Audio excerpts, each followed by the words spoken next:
said he was going to be here. Good morning, everybody. It is now 10, so we'd like to get going here. We got a busy day, excuse me, a busy day ahead. Going to have a busy term ahead. I don't know if you guys have taken a look at all our bills that we have coming down the pike, but we're going to be probably about the busiest committee in the State House. Before we get going, let's all rise, and I'll lead you in the Pledge of Allegiance. I pledge allegiance to the flag of the United States of America and to the republic for which it stands, one nation, under God, indivisible, with liberty and justice for all.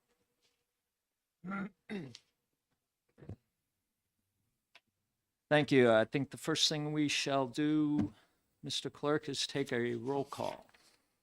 I believe I have that all done. Okay, Checked everyone off that's here.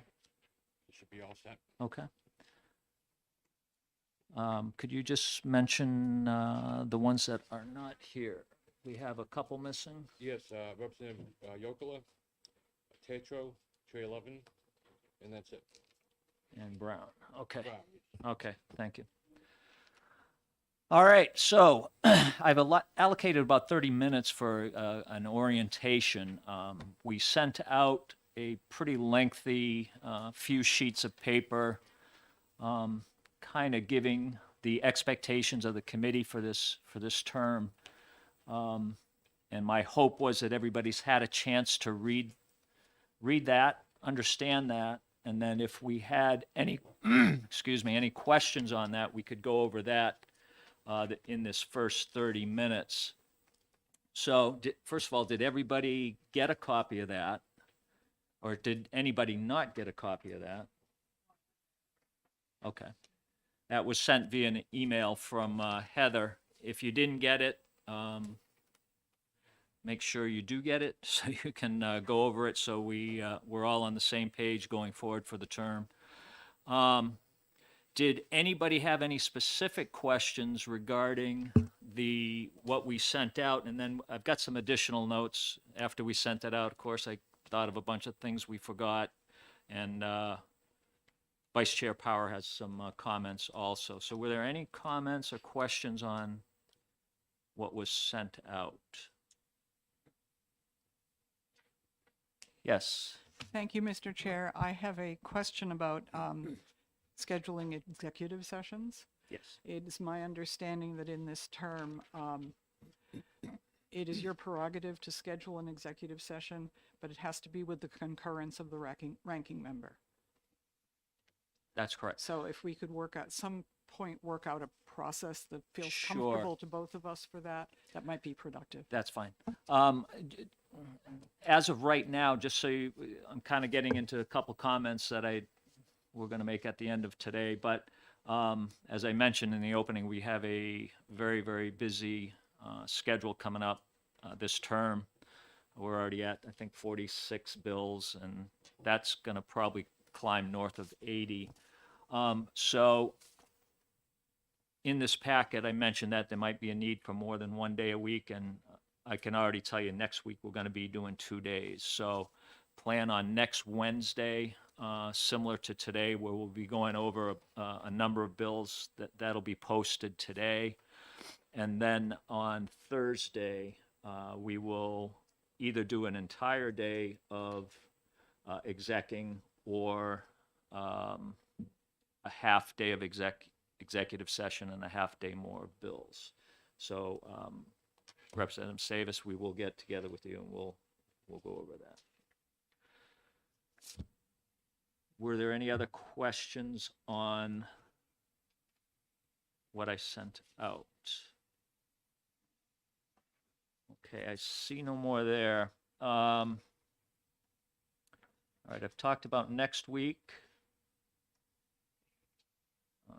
Yes.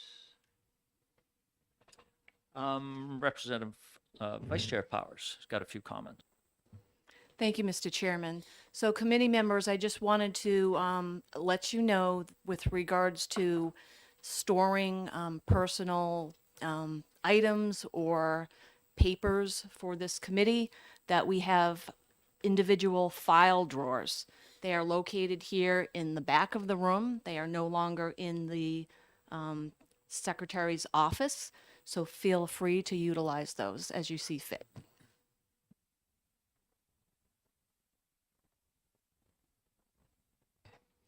So additionally, I'd like to go over the procedure for those that are giving testimony, and especially for the lobbyists that typically show up here in this committee room.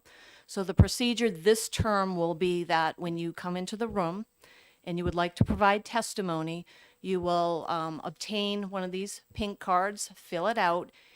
Bill number obviously is at the top. Then you will put the pink card under the metal part of the clipboard on the blue sign-in sheet. Please do not come to the front of the table. Please do not pass the cards via the end of the table. They are to be placed on the clipboard for the blue sign-in sheet, and there will be a designee that will obtain the pink cards prior to the opening of the hearing, and then we will call the speakers. Thank you. Okay, thank you for that. One of the other issues I wanted to mention was,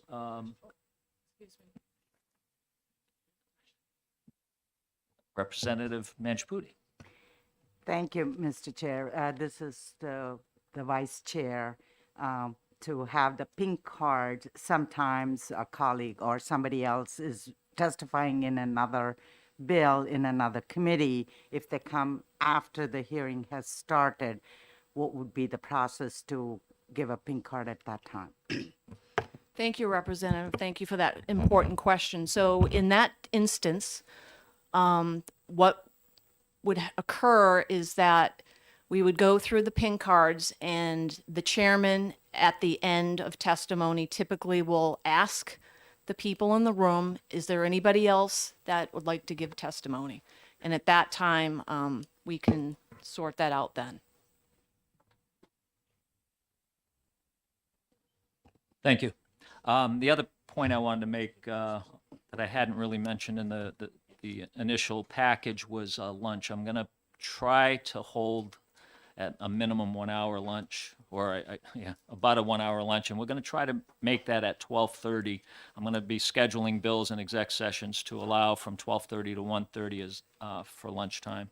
Hopefully we'll be able to do that, and that's just for your planning purposes. Okay, there's no more questions on the orientation package I sent out. What I'd like to do now is at 10:15, we're going to have all our individuals who help us with our committee, the service to Ann Fitzgerald, Heather Goley, and Christy Osfresser, I believe is how it's pronounced, will be introducing themselves and letting them know what they do for our committee. Prior to that, I wanted to go around the room as quickly as possible, just a minute or two, introduce yourselves, let us know who you are, where you represent, just so and pronounce your name for me, please, so I when I call on you, I pronounce it correctly. So why don't we'll just start down at that end, and then we'll alternate. Representative Lascelles. Yes, my name is Rich Lascelles. I represent the town of Litchfield. This is my 4th term here in the House and my 2nd term here with this committee. And I'm also a selectman, so I look forward to the term. Should be very interesting. Thank you. Thank you. Representative Priest. Good morning, everyone. I'm David Priest. I represent District 17 in Hillsborough County. That is Ward 2 in the city of Manchester. This is my 1st term, and I'm very excited to be on this committee. Thank you. Thank you, Representative Kelly. Hi, I'm Diane Kelly. This is my 2nd term. I'm Hillsborough 32, which is Temple, Wilton, and New Ipswich. And I was previously on judiciary, and I'm happy to be here. Thank you, Representative Kelly. One reminder, you just made me think when you speak, make sure you speak close to the mic for recording purposes and so everybody can hear. We are over to Representative Holland. I'm Al Howland. I represent Stratford District 20, which is Durham, Lee, Madbury, and a sliver of Dover, Ward 4, and I'm looking forward to working here. Thank you, Representative. Representative Cahill. I'm Tim Cahill. I represent the town of Raymond, and I'm also the vice chair of our zoning board. Thank you, Representative Cahill. Representative Hicks. Good morning. My name is Matt Hicks. I represent Merrimack 24, which is Concord's Ward 10, and I'm involved with local planning boards and planning commissions. First term. Thank you. Thank you, Representative. Representative Elward. Thank you, Mr. Chairman. My name is Deborah Elward. I go by Deborah. I'm serving my first term. I represent District 5, which is Andover, Danbury, Hills, Salisbury, and Webster. And this is my first term. I'm very excited to serve on this committee. Thank you. Thank you, Representative. Representative Gallagher. Hi, I'm Eric Gallagher. I represent Merrimack County District 20, which is Concord Ward 6, which is right down the street that way. If the window were open, I'd point out my apartment building, which you can see. So this is my second term and also second term on this committee. And yeah, I'm glad that I'm returning.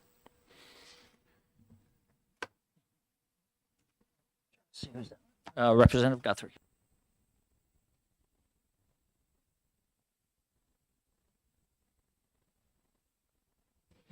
I'm Joe Guthrie. I'm a selectman in Hampstead, and I represent Hampstead.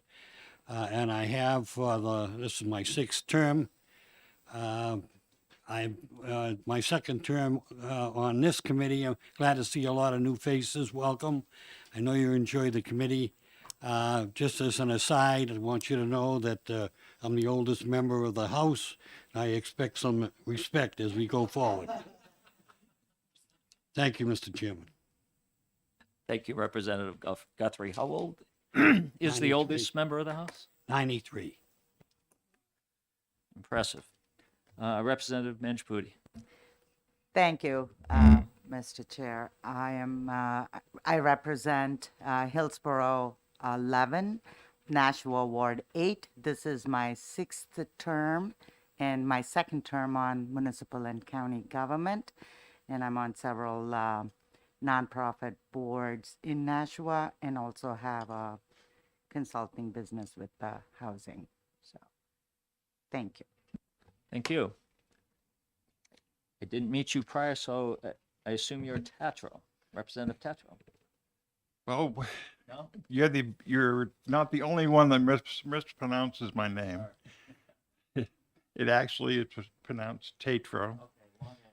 Long A. Ever since I came to the House, I've been on this committee. I've enjoyed it very much. This will be my, I want to say, fifth term.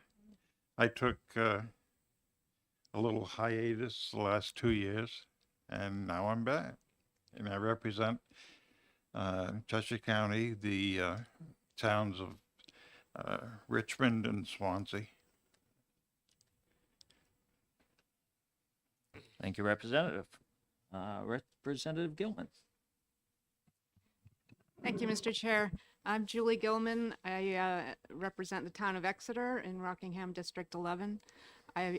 I'm currently a select board member in Exeter. I've served on the Historic District Commission, Heritage Commission, Energy Committee, several other committees, so I've covered a wide range of things we'll see here.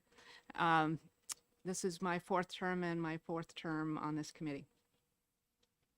Very good. Thank you. Representative Thank you, Mr. Chair. My name Steve. is Laurel Stavis. This is my third term in the House and my third term on municipal and county government, my favorite committee in the House. I am the senior member of the Planning Board in Lebanon, New Hampshire, which I represent Ward 13, Grafton County 13, which is Ward 1, West Lebanon. And I was also chair of the West Lebanon Economic Revitalization Advisory Committee. I'm very pleased to be here. Thank you. Thank you. Representative Maggiore. Did I Thank get you, that Mr. right? Chair. Majority. Majority. Thank you, Mr. Chair. My name is Jim Majori, representing Rockingham 23, which is the town of Northampton, where I am a member of the Select Board, have been for 5 terms, representative to the Planning Board for a long time. I serve at the pleasure of the Executive Director of the New Hampshire Municipal Association, where I'm on the Board of Directors there also, and serving in my 3rd term here in the House and my 3rd term here on this amazing committee. And I look forward to all presidential trivia from my friend from Litchfield. Thank you, Mr. Chair. Thank you. Representative Yukela, we've gone around the room introducing ourselves. You're up. Good morning, Representative Yokella. I'm in my 3rd term, and I have been on the local ZBA and budget committees for a number of years, 5, maybe 6 years. And yeah, what else? Was that what it? Yep. Sounds good. Looking forward to working with you guys. Thank you. Representative McDonald. Good morning. My name is John McDonald. I'm the representative from the communities of Wolfboro and Tuftonboro. This is my 3rd term in the House, and I've been the clerk for this term and the previous term. And I want to apologize to everyone when I mispronounce your name, because I'm sure I'm going to do that several times. Thank you. Thank you, Representative McDonald. Representative Power. Thank you, Mr. Chairman. I am Representative Diane Power. I am from Hillsborough County, District 36, representing the towns of Brookline, Mason, and Greenville. This is my 2nd term in the New Hampshire House of Representatives. The first term I served on this committee, Municipal and County Government. It was my 2nd choice, and I am very pleased that I was placed on this committee last year, and it is my favorite committee. My local government experience includes being elected to the Hollis Brookline Cooperative School District Budget Committee, where I served as the chair and a member. We have a lot of work to do this year, and I'm looking forward to working with each and every one of you. Thank you. Thank you, Representative Power. I see Representative Trelevin has joined us. Would you like to introduce yourself? Am I going here? First of all, let me apologize for being so late. I had plenty of time to get here, but the person in front of me wasn't going anywhere, and I was on a 2-lane road. But here I am, Susan Trelevin. I represent District 21, which is 5 wards in the city of Dover. Ward 4 is represented by another representative, and I have 2 other people who represent the district with me. This is I'm entering my 4th term as a legislator, which continues to surprise and delight me. This is my 4th time serving on this committee, and like Representative Power, I'm very happy to be here. It's just an excellent group of people to work with, and the issues that face us are vital to our entire state of New Hampshire. Thank you, Mr. Chair. Thank you, Representative. I think I'm the last one, so I'll go. Representative Len Turcott, I represent the towns of Stratford and Barrington, which is a new district, Stratford District 4. Interesting, I learned after being a resident of Barrington for over 30 years that Barrington and Stratford at one time were actually the same town, and it was divided. So we're once again united in that respect. This is my fourth term. I have been on Labor Committee my previous 3 terms. Last term, in addition to Labor, I served on Finance, the Redistricting Committee, and I was a senior advisor in the Majority Office. This would be my first term in this committee. I didn't raise my hand for it, but when they asked me to do it, I said, sure, not realizing that it was going to be probably the most busy committee in the House this year. As we've spoken already, we've got a lot of bills. Looking forward to it. Already looked through many of the bills. I think we're going to have a good year. And that is me. So now we are going to move on to Heather, who's hiding in her office, I believe. There she is. Why don't you come in? Also, Ann is planning on coming down, correct? After you're done, we'll have Christy speak, and if you could just ring her. Thank you.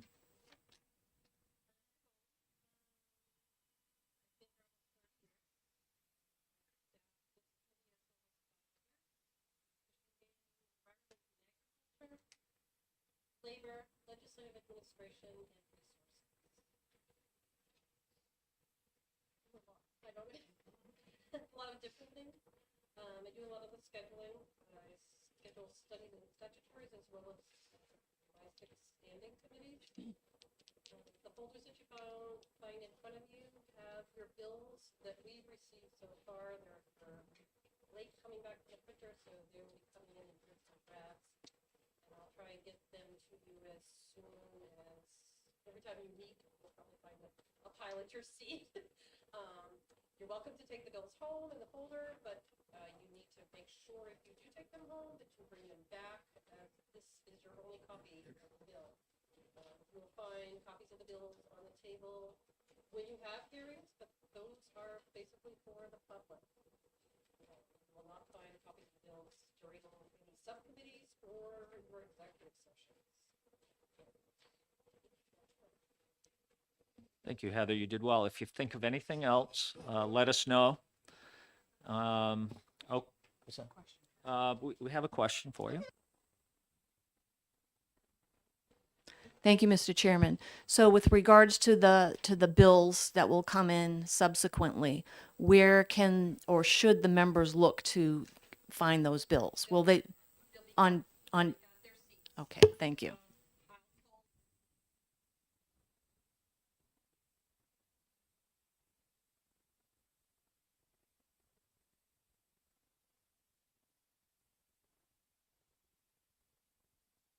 Thank you.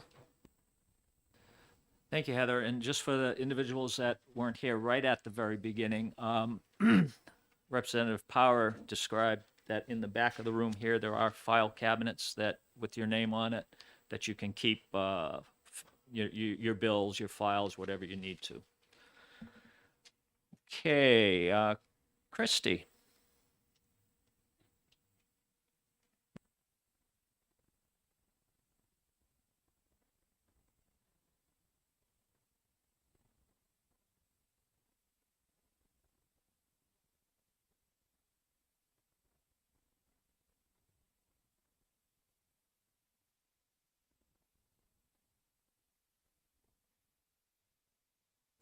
Thank you very much. Okay, we'll wait to see if Ann Fitzgerald is coming down.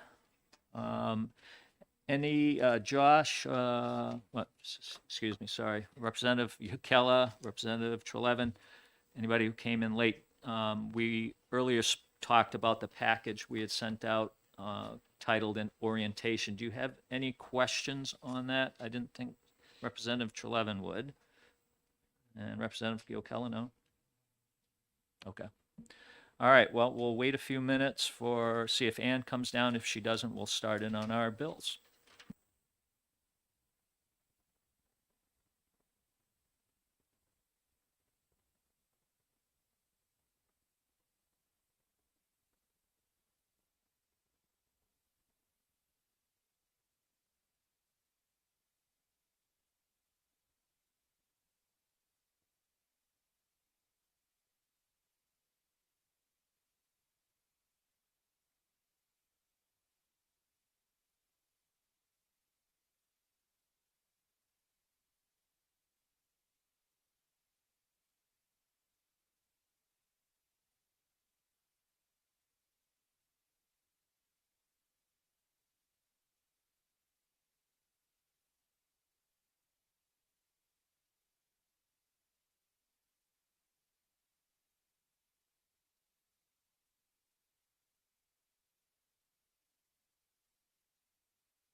One other administrative item that Vice Chair Power brought up, if those of you who are giving testimony have written testimony, please hand it to Representative Lascelles, and he will pass it around the table. Don't walk around in front of the tables. Thank you. It appears Ann Fitzgerald will not be able to, no, she won't be able to get here for right now, so in 40, 50 seconds, we will open up our first hearing.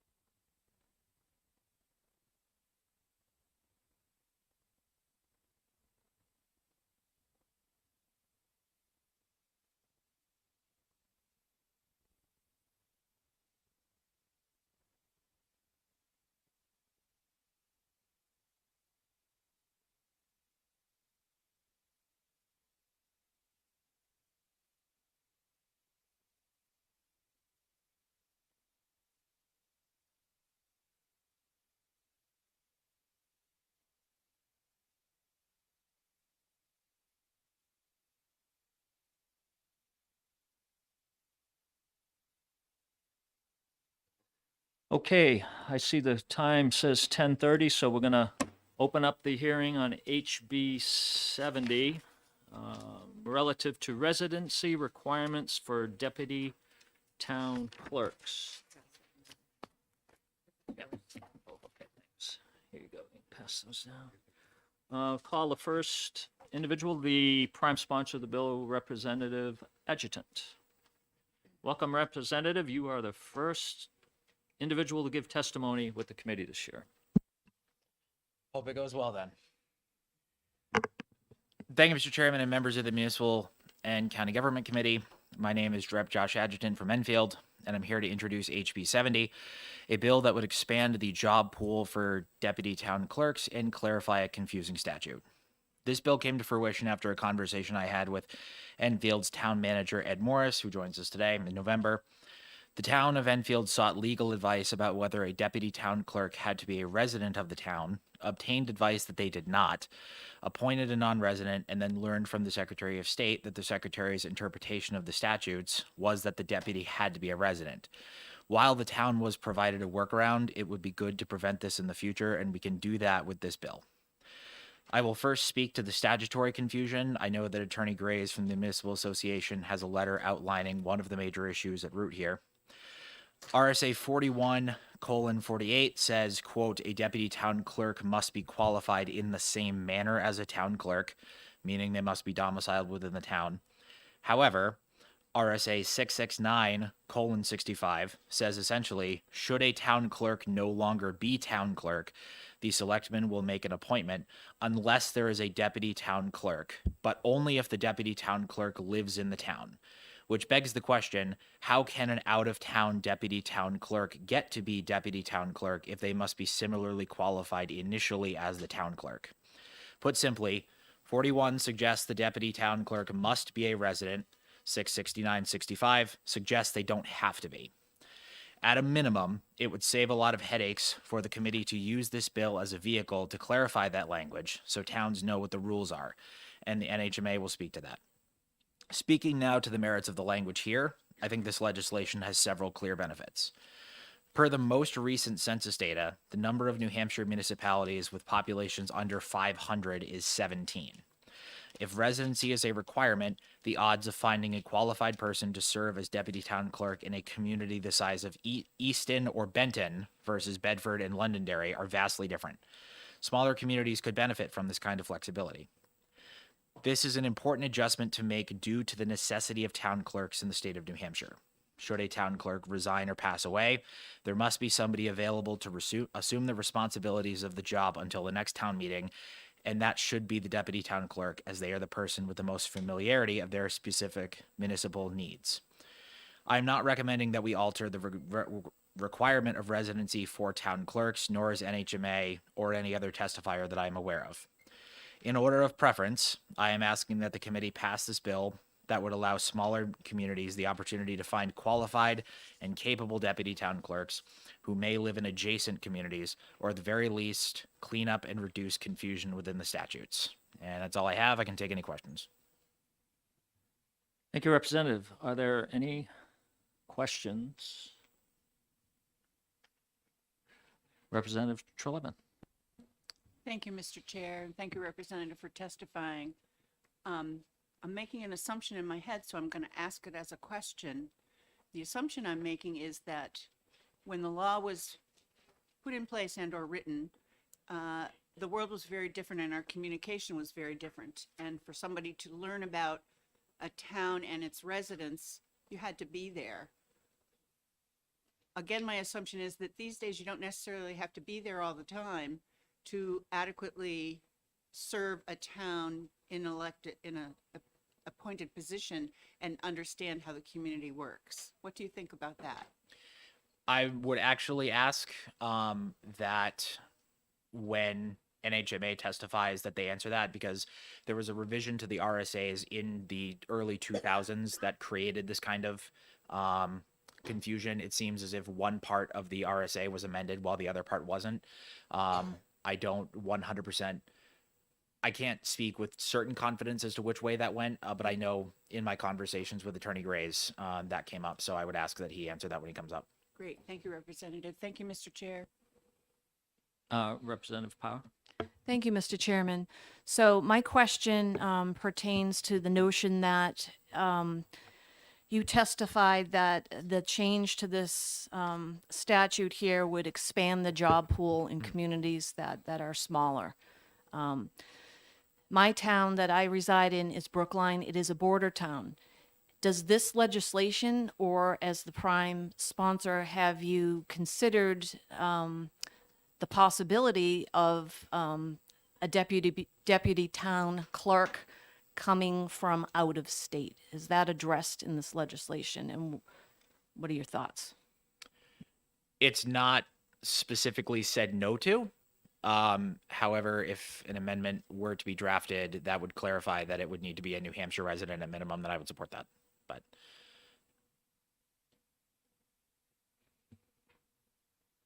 Representative Manjapudi. Thank you, Mr. Chair. Just in terms of part of the answer, part of the question was Representative Powers asked, and will this address the need for us to have the workforce having such an acute shortage in terms of being able to recruit people to serve in these positions? Would this address that critical need? I believe so, yes.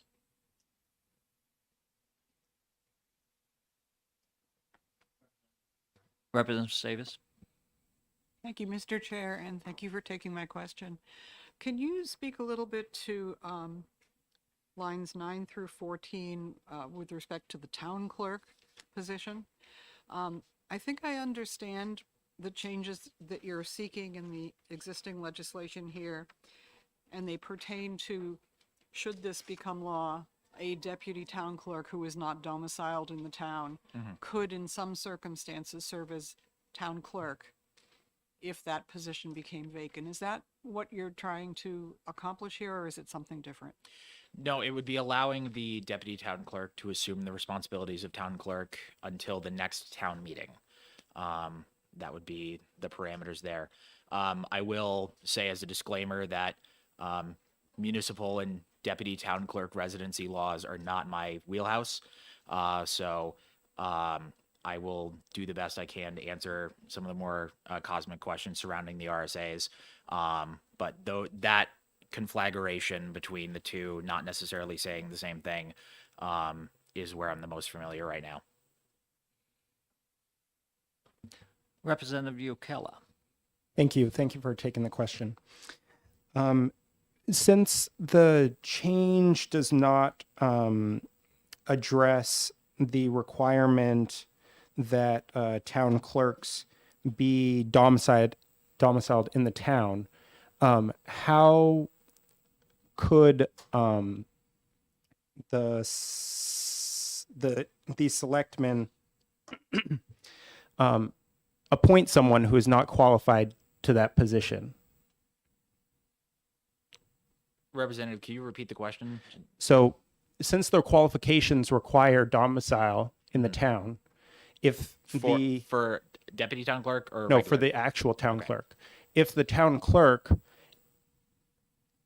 moves out of town, is no longer qualified, and now the deputy needs to come in and fill that role, but they're also not domiciled in that town, there's no one kind of like for the selectmen that meet the qualification of town clerk to be appointed. That's what this legislation seeks to clarify. I'm trying to make it so that in the instance, first of all, that a deputy town clerk could be from an adjacent community. And then following that, in the absence of a regular town clerk, the deputy town clerk could assume those responsibilities. That is what I'm hoping to enable with this legislation.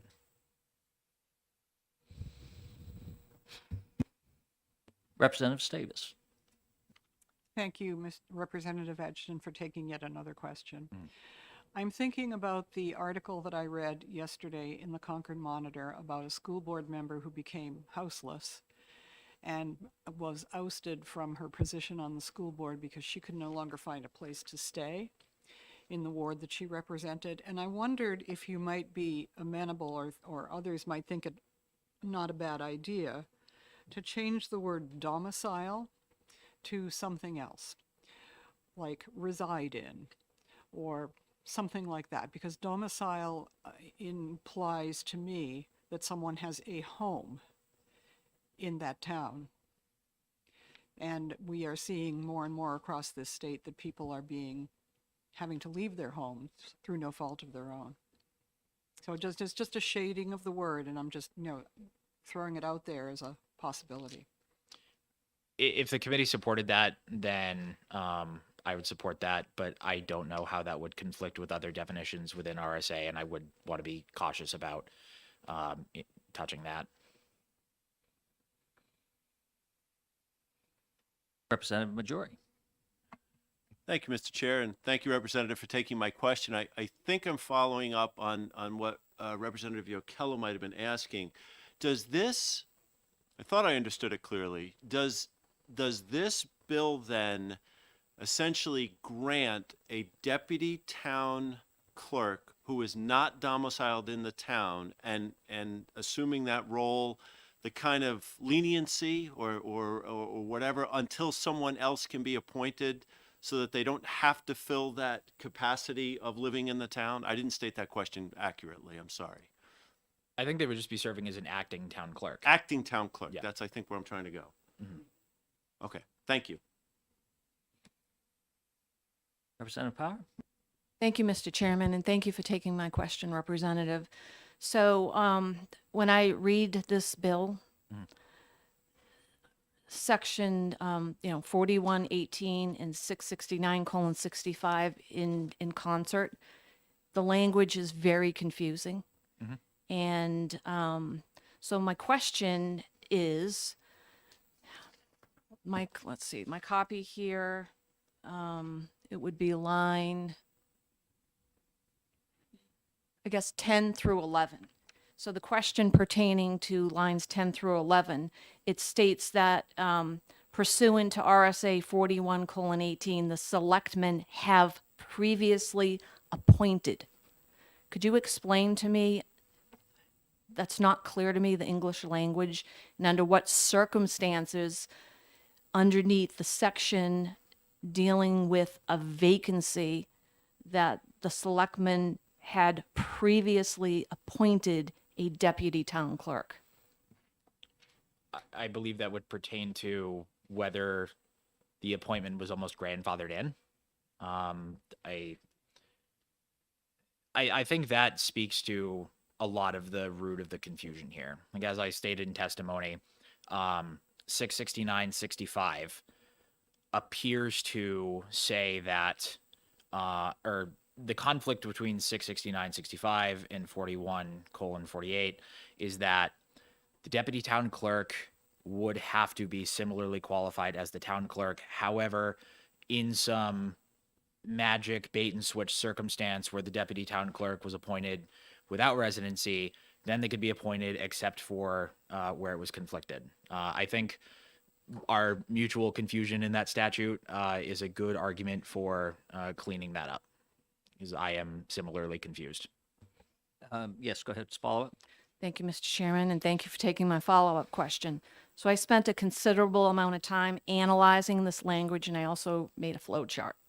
So I'm thinking that perhaps that word appointed should in fact be approved, because the procedure is that a deputy town clerk is appointed by the select board, by the town clerk, excuse me, and then that selection is approved by the selectmen. So what I would say is this bill still needs some work, if I can say that. Thank you. Sure. And just to answer that, as I said, I am happy to admit that I am not an expert in municipal law. So I would absolutely yield to the cumulative experience of the Municipal and County Committee to clarify the language in this bill. However, I will also say that what NHMA is going to testify to shortly is that when they communicated and asked deputy town clerks and town clerks across the state of New Hampshire, what does this say?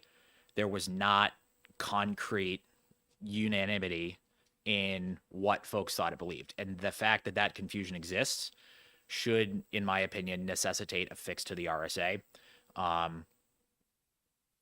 So I agree with that. Thank you. If I could make a suggestion, and I'll let everybody ask as many questions as they are, but I might suggest that maybe we move on to some of the other individuals who are going to testify that might have a little bit more background on the actual language. Again, I'm more than happy to take more questions, but I'd prefer to go on to the next. Would you still like to ask some? Okay. Thank you, Representative Edgerton. Thank you. Next, I'd like to call Deputy Secretary Aaron Hennessy.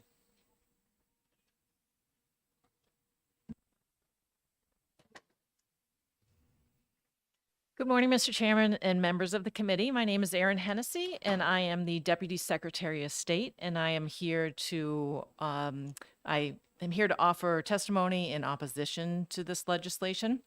I first want to point out that I agree with the representative from Enfield that the language in the current law is a bit confusing surrounding the deputy clerks and does need a little bit of cleanup. In my research on this, it was what I found out, and I'm assuming that the Municipal Association can give more information. I haven't read their letter yet, but that when the state addressed this previously, much before my time in the State House, was that there were some deputies that were not town residents, and the language was written to try and grandfather those deputies in while preventing new deputy appointments from being members of a surrounding town, or as the Representative Power pointed out, perhaps from another state. But it's the Department of State feels that it's very important for members of the clerk's office that are appointed to be which would be the deputy, and would take over in the absence of the clerk, to be members of the town. The qualifications for officers of town government under 669-6 is that unless otherwise provided by law, no person shall hold an elective town office who does not have his domicile within the town. So it's very clear that town officers, especially the clerk, in our opinion, should be from that town. The town clerks handle a lot of personal private information when it comes to DMV records, when it comes to election information. But it's also really important for them, since they help to run our elections and help handle a lot of our voter information, that these people are town residents that are elected by the town and and are not in any way controlled by anyone else in the town offices, such as a town manager or another elected official. And if these persons were to be from a different town or appointed by the select board, then perhaps they wouldn't be serving their constituents they were elected by. I'm assuming that the clerks here and anyone else testifying can give you some more information about the importance of that. I'm happy to take questions that you may have, but I do agree that the language as currently written is confusing, and I believe it was because they were trying to grandfather in some deputies back at some point in the past. Thank you. Thank you. Any questions from the committee? Representative Tatro. Thank you, Mr. Chair, and thank you for taking my question. To me, it's a little confusing that in paragraph 1, it states that the change is that the deputy town clerk need not have his or her domicile in town. But under the town clerk, it requires the town clerk, which is a constitutional elected position, be from the town in order to be elected. So how do you put a non-resident in to fill the town clerk's position when they're not a resident? I agree. Thank you for the question. And to your point, the clerks are mentioned in the New Hampshire Constitution in Part 2, Article 32. Thank you. Like make a quick reminder in the packages that we sent out talking about how we operate. We have a lot of bills that we need to go through this term. If we can keep our questions to the presenters, actual questions for furthering information, our points of view and our statements. I'm not picking on you, Representative Tatro. Keep them to questions for clarification. That will move things along much quicker. Any other questions? Representative Guthrie. Thank you, Mr. Chair. Thank you for taking my question. Would you agree with me that the deputy town clerk is a very, very important position, and it's appointed, and that if there is nobody qualified in the community, particularly in the small communities, aren't we better to be able to go outside of the community and get somebody qualified to serve in that position of deputy clerk than be committed to only people in the community? What do you do if you have nobody? I see this as a plus. In the real world, the deputy clerk is a very important position, and that person, whether they come from the community or not, the more important is that they're qualified and that it's not just somebody in some of the small communities. I happen to have had a situation where we lost our town clerk and we had a deputy, and the deputy served for a very short period of time because the selectmen in the real world make that appointment as fast as they can. So my question is, don't you agree with me that it's more important to have a deputy clerk from that's qualified whether they live in the community or not? Before you answer that,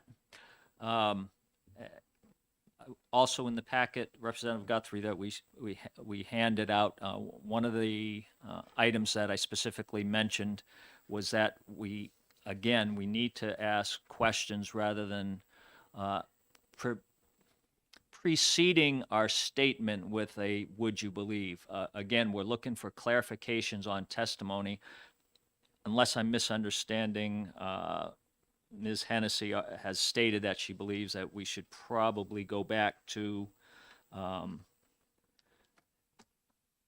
individuals actually everybody residing in the towns, and that this was created as a kind of an exception to existing conditions. If I have that wrong, Ms. Hennessy, you can correct me. You're correct, Mr. Chairman.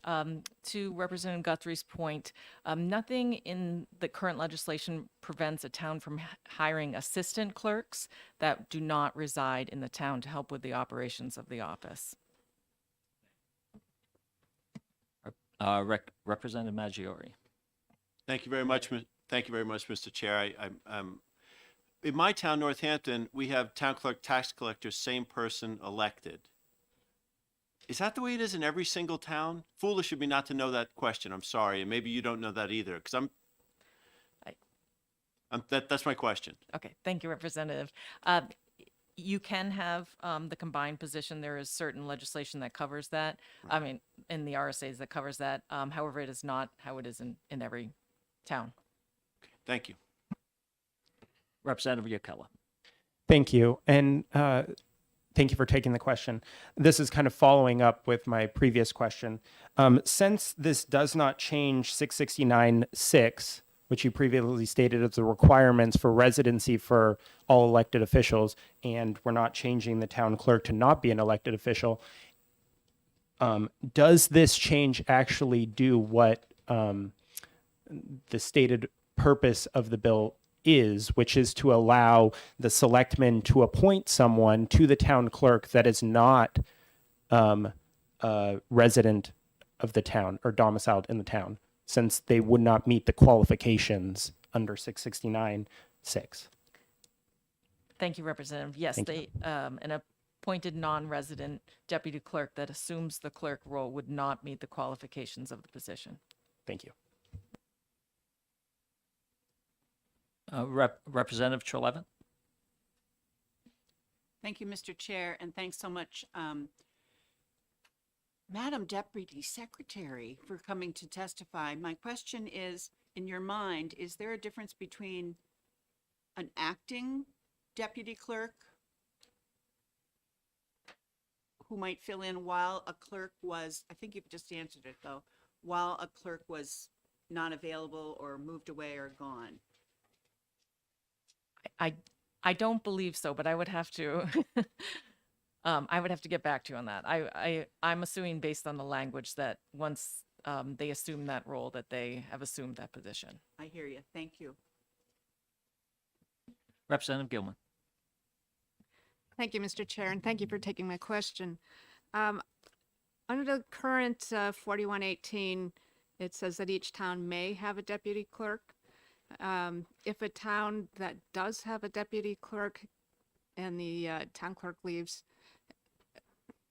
let's see, how, what was my question? If the position of the deputy town clerk can't be filled by someone within the municipality, is the position vacated? Thank you for the question. So because the law stipulates that they may have a deputy town clerk, that does not require them to have a deputy town clerk. So as I said previously, towns are able to hire assistants as needed to assist the town clerk that are non-residents. Thank you. Representative Power. Thank you, Mr. Chairman, and thank you, Deputy Secretary Hennessy, for taking my question. My question is, are you aware of any elected or appointed municipal positions in which there is not a domicile requirement?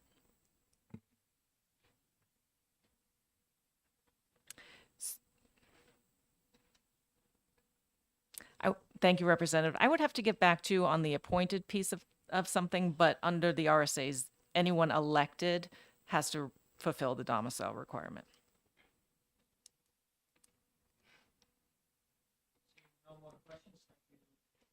Thank you, Mr. Morning. Chairman. Next, we'd like to call Ed Morris, I believe.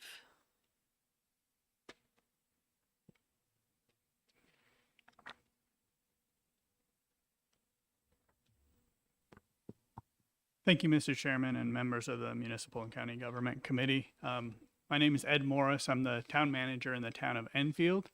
I'm the one that called Representative added about this bill. Just wanted to tell you a little bit about what happened in the town of Enfield. So We had a retirement last year. Our town clerk was retiring in December, and we had a deputy town clerk that did live in the town that was going to move up into that town clerk position. So we started in September looking for a part-time deputy town clerk to fill that position. They looked hard, they advertised and looked and couldn't find anybody.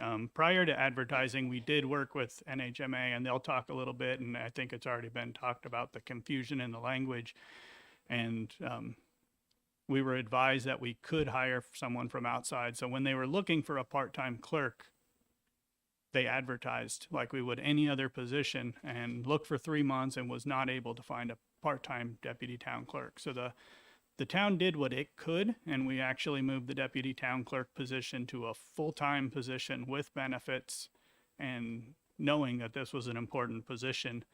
It still took until close to March to find somebody that would fill this position, and we ended up finding a resident of Rumney, New Hampshire that was willing to make the drive, about a 45 minute drive from her house to Enfield to fill this position. She's doing a great job, learned the skills of the position, and worked very hard for the town of Enfield.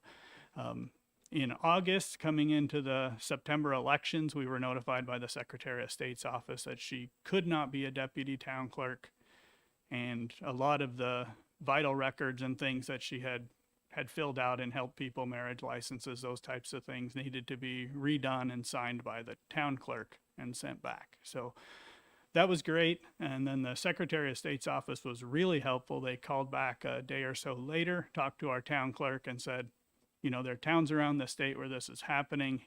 Kind of here's the workaround. And they said, you know, you can get a stamp with the town clerk's name on it for the signature. And when the town clerk's out of town, the assistant town clerk can do the paperwork and stamp the signature and send it in.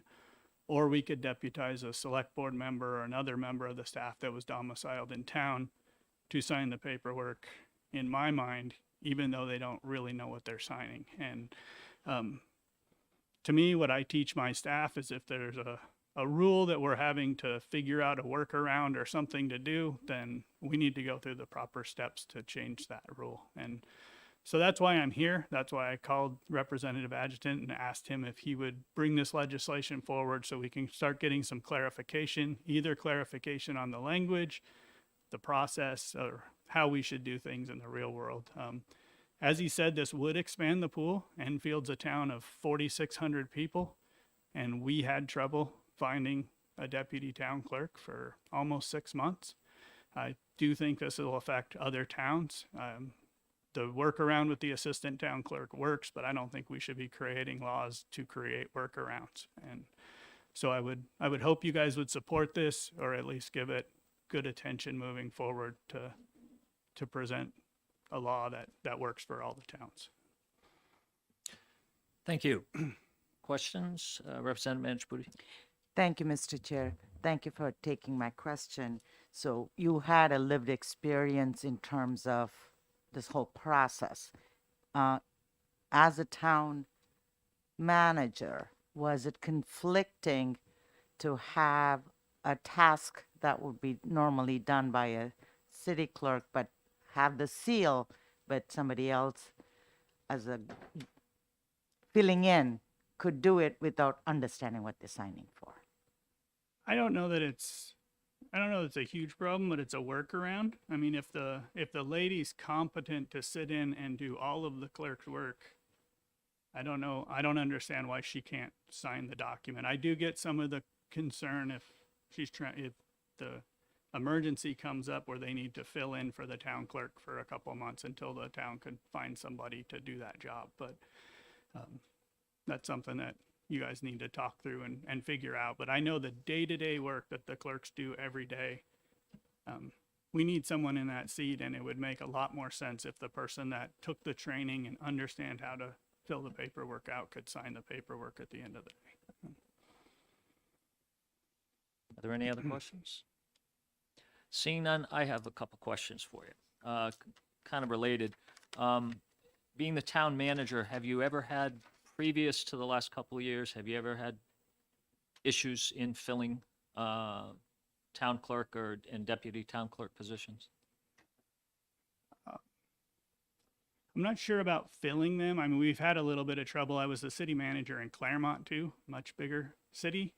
We did have people there, but we kind of did the same work around there in a big city. There were times that we deputized my assistant that's on the other side of the building from the clerks, and the assistant clerks there that lived outside of town would run across the building over to her office to have her sign a piece of paper so they could send it in to the State House. Kind of what I was getting at is, I know over the last couple of years, there's been a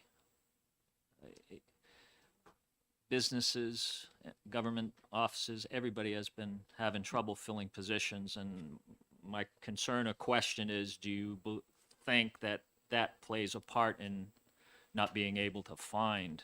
Yeah, that individuals? absolutely plays a part. I mean, it's not just the clerk or deputy clerk's role. We have a lot of trouble finding government employees anywhere, just like any other business. And then the requirements and the training needs for all of these positions are getting more and more. So it's, there's a lot of training that needs to go into these positions before people are allowed to do the work. And Okay, thank you. Seeing no other questions, thank you for your testimony. thank you. Next, we'll call Nate Grass.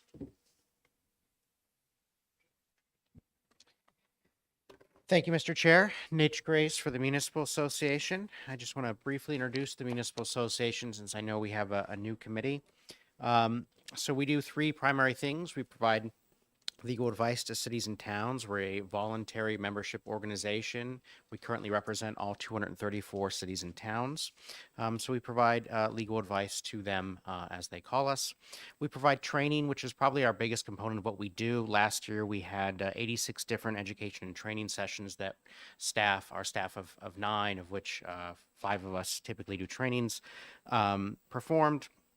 And those ranged from working with state agencies. We took over some training that state agencies had previously done, as well as independent trainings and training suggested by legislators. So certainly if there's anything that you see as a problem, either generally or in your municipality, please let me know. We're happy to try to work with you to address those issues.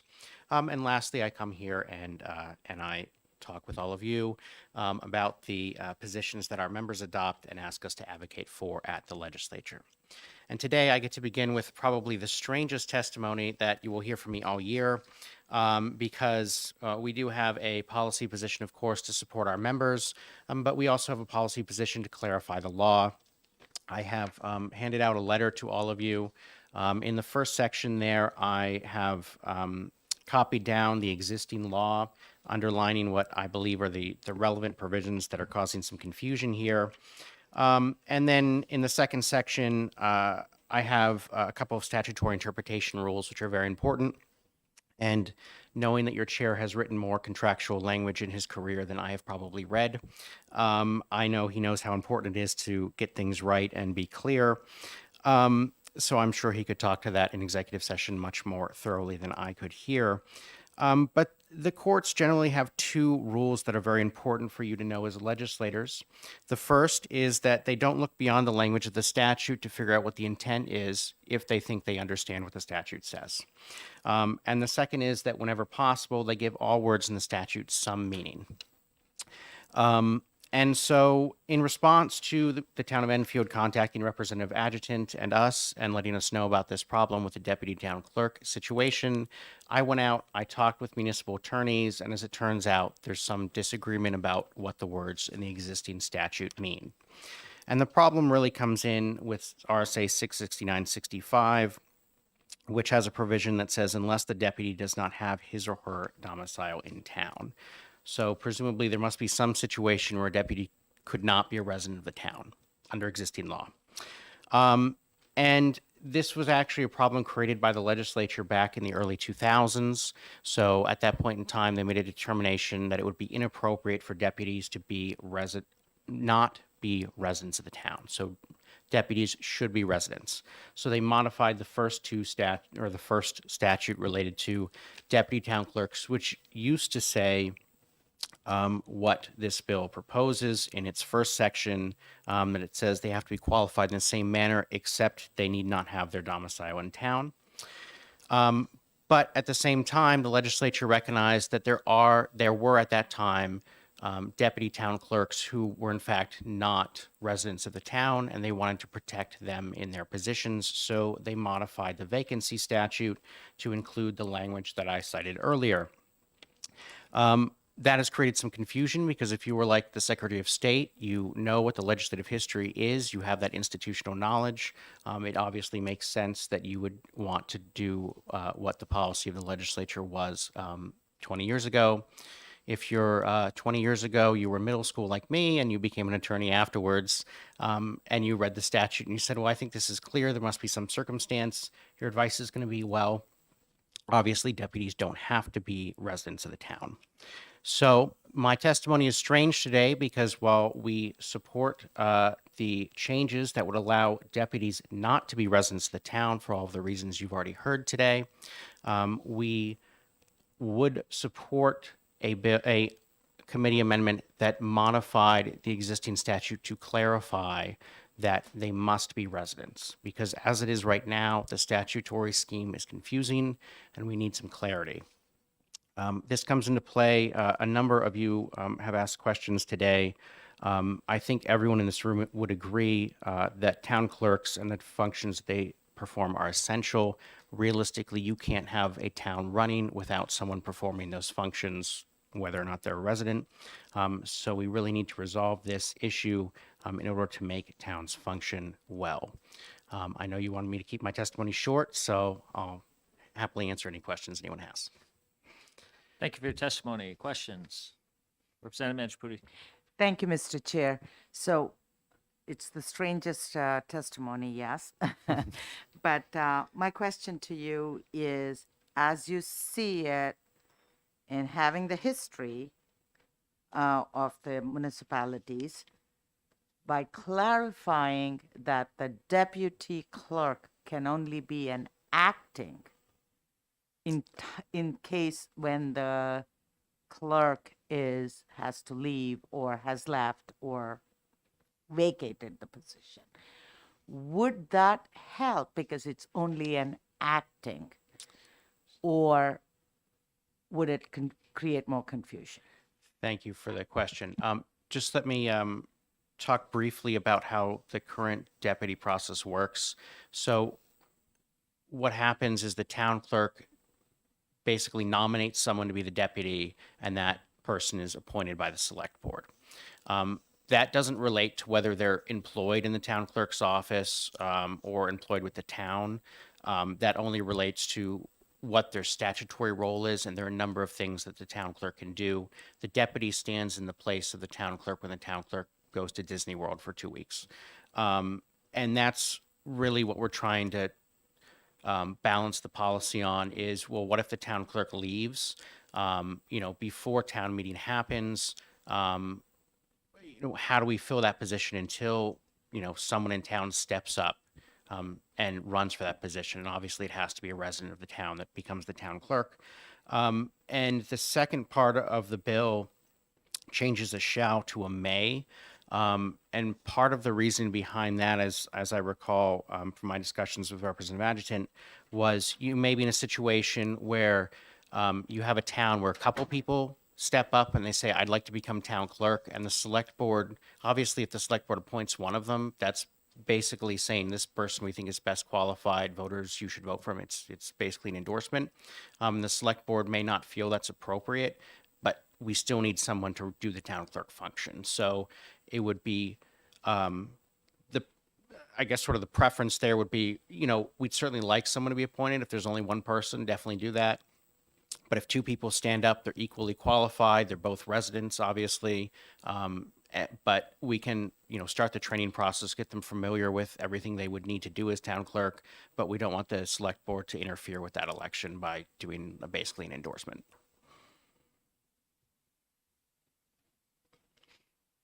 Representative Yokella.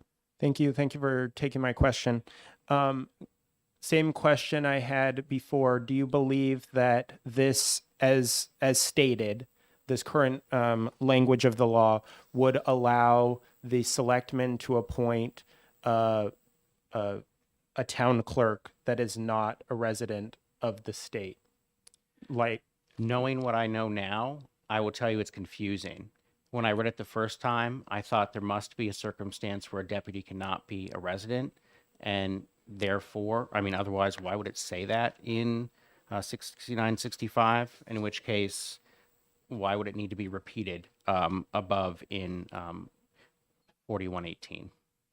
So I now know the legislative history, so I now know how it would be interpreted by the Secretary of State. I know that background, so my interpretation will be different than having read it the first time, where I thought the legislature was clear in its intent.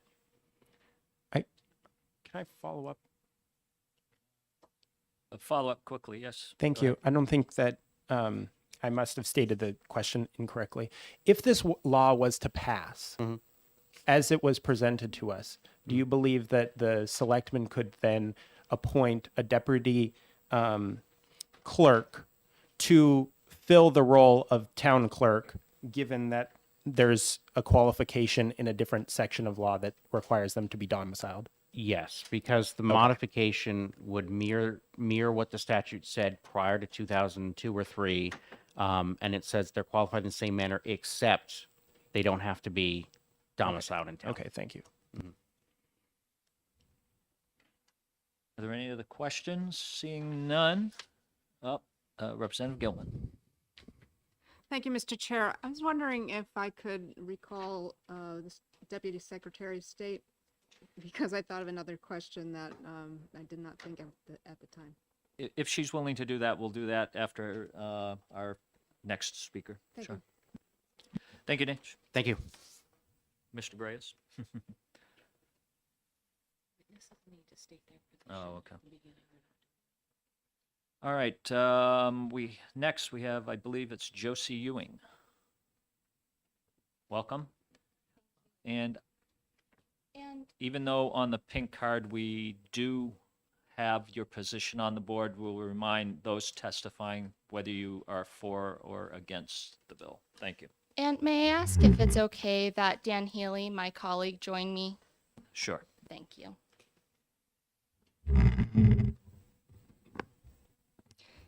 Thank you so much for having us. My name is Josie Ewing. I'm the Plymouth Town Clerk, and I also serve on the New Hampshire and City Town Clerks Association, representing clerks in the Lakes region. I'm here today in opposition of this House Bill 70. But what I would like to do, because my colleague here is going to give you a more official stance from the New Hampshire and City Town Clerks Association, is wrap some of my viewpoints from my role on the association in a conversation that I had with my deputy. When I had learned of this potential change to the role of deputy town clerk, the first input I sought to seek from was my deputy clerk. I value her input and her perspective on this. I also come from a position where I started as deputy and was elected to the position of town clerk years later. Reading the bill, through our discussion, we came up with intent and impact. But I want to start with impact. This bill would have negative consequences to the office of the town clerk and the constituents we represent. How, you may be wondering, this bill does not, in fact, make an appointed deputy town clerk who is residing out of town, does not give them the ability to complete or fulfill the responsibilities of the town clerk's position. That is a stance that we believe we are in agreement with the Secretary of State's office on. And that is because the town clerk is a resident of the community she or he serves in. I want to provide some education on what the clerk does in her office. Some of the responsibilities town clerks have are administering vital records in their community. What does that mean? Well, we complete marriage licenses. We also complete paternities of affidavits. We do amendments on vital records. That includes adoptions, court orders, and even clerical mistakes that were made down the line. This is confidential information. We would want the person we've invested in our deputy town clerk, who is a resident of the community, to be the individual who, if they see this information, they have that long-term role within the community, whereas an appointed official who's not serving in the community, they may see this information, but they would not ultimately be able to fulfill the position of town clerk and would soon leave once election comes. We also do motor vehicle registrations. Now in communities, towns already have the option, if they so choose to vote, they can separate motor vehicle operations from the role of town clerk and designate an appointed municipal agent to work on behalf of the state of Department of Safety. But we also do run elections with our fellow election officials, the moderator, the selectmen, and the supervisors of the checklist. This is an area that is concerning that my deputy and I talked about, is that we firmly believe that the deputy clerk should be a resident of the community because that deputy is essential in fulfilling many of the responsibilities we do on election day. I can give you some examples. In the office, we accept absentee ballots and applications. We do voter registration. Among other responsibilities, we also know our community members and do recruitment for operations. And on election day, many towns have had issues filling the positions of ballot clerks. And so in Plymouth, for example, we have 3 stations for official check-in. If someone uses the restroom, for example, I might ask my deputy town clerk to sit and assume their responsibilities until that individual returns. This bill would essentially make it so if an appointed deputy town clerk who's residing out of town were in this position, they would not be able to assist in that capacity. And that's just one of the examples I can provide. Now I want to talk about intent. I don't believe the intent of this bill was malicious at all, but it wasn't informed. The New Hampshire City and Town Clerks Association was never reached out from the New Hampshire Municipal Association or Representative Josh Adjutant. What I would encourage is that these individuals do work hand in hand with the association because there are some issues. It is very hard to fill a lot of elected capacities, even appointed. But this bill isn't solving the root problem here. There's 2 issues. One is education, and that is something that the New Hampshire and City Town Clerks Association is really going to be focusing on moving forward, is making it our mission to make sure that people know what town clerks do in their offices. And we need to work hand in hand with our other officials in towns to ensure that our communities really know the responsibilities of the town clerk and their deputy. And then additionally, is some of these positions in towns, they're not competitive. Unlike other positions, like fire chief, police chief, a lot of those positions have changing actors, people who go in, stay for 5-7 years. You'll notice that a lot of town clerks, even their deputies, are in those positions for 10, 20, 30 years or more. They've been left behind while the rest of the communities have progressed and modernized in their styles and competitiveness. Many of these positions, deputies, may be getting paid $13, $14 an hour, 15, might be part-time, no benefits. And then they're being asked to assume that position to take on the role of town clerk. And in many towns, town clerks are not compensated well as well either. So there's a few root causes to this issue. I don't think it's an issue that's affecting just town clerks and their deputies. I think it extends and it's broader than that. And there's ways that towns can manage that moving forward. I also just want to echo what Deputy Secretary of State Aaron Hennessy had said, is that when it comes to certain or particular responsibilities, such as elections and vital records, town clerk or their deputy should not be appointed in the sense that we do not want an undue influence over the office. The relationship between the town clerk and the state is vital. We are state agents just as much as we are local agents. And we need to ensure that our practices are supported by state laws rather than potentially being threatened that if an appointed deputy town clerk appointed by the Board of Selectmen were not to follow their wishes, that the concern is that they may be removed from office potentially. And we don't want that. We want our deputies and we want town clerks to feel secure in their roles, that they can practice current state laws. Okay, thank you. Dan Healy. Okay, first of all, we don't have a pink card on you. Oh, You've got right. it. Yeah. Is the testimony going to be markedly different than?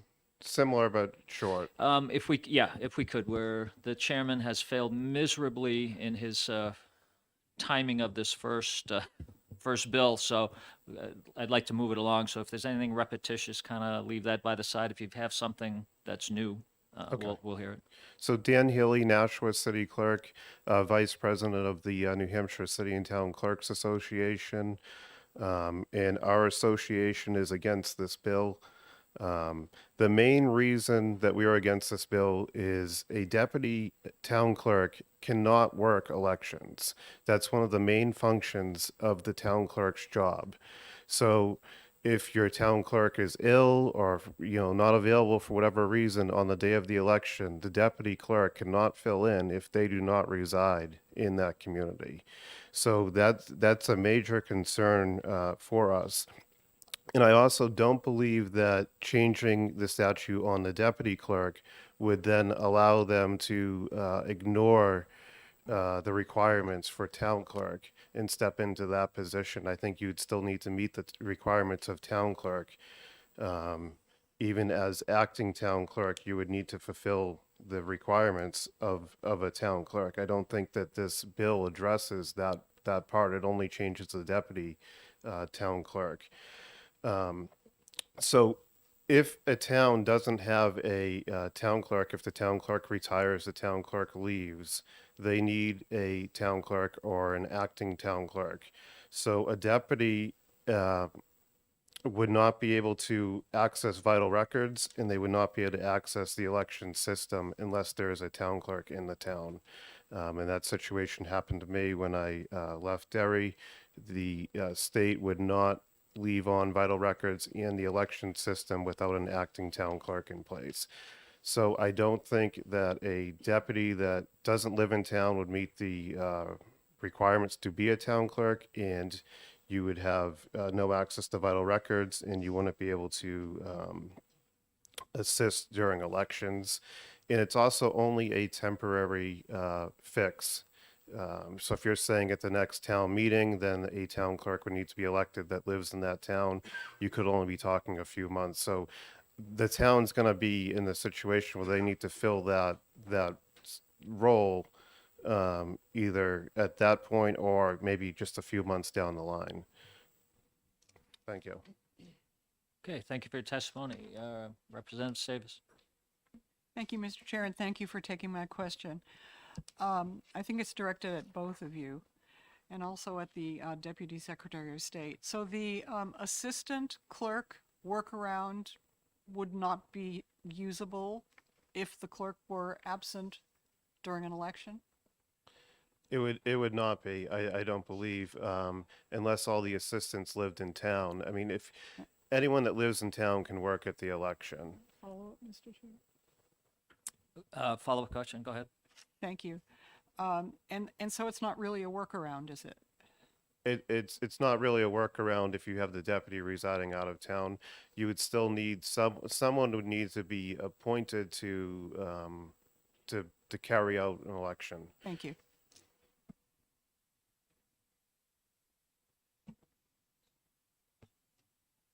Representative Guthrie. Thank you, Mr. Chairman. And thank you for your testimony, particularly indicating how important this deputy is to the town.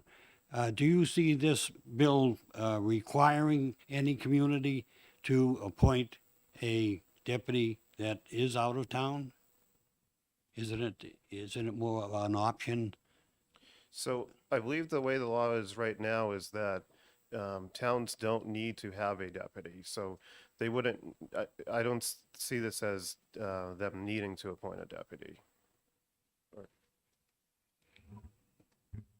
And what you'll find is the majority of responsible town clerks do have deputies they've appointed to assume responsibilities if they are unable to. What this may do is further confusion, actually, because towns may think that by appointing a deputy from out of town, they may be setting up that person for failure down the line. I think we can all relate to starting a position, wanting to move up and be able to grow in that capacity.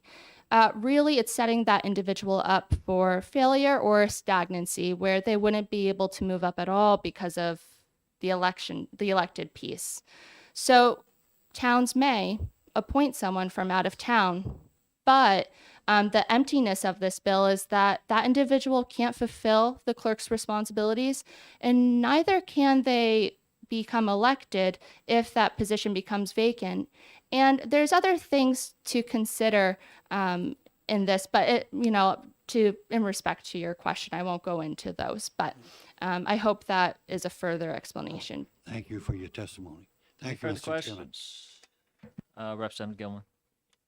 Thank you, Mr. Chair. This may, excuse me, this may be able to answer the question that I was going to ask the Deputy Secretary of State.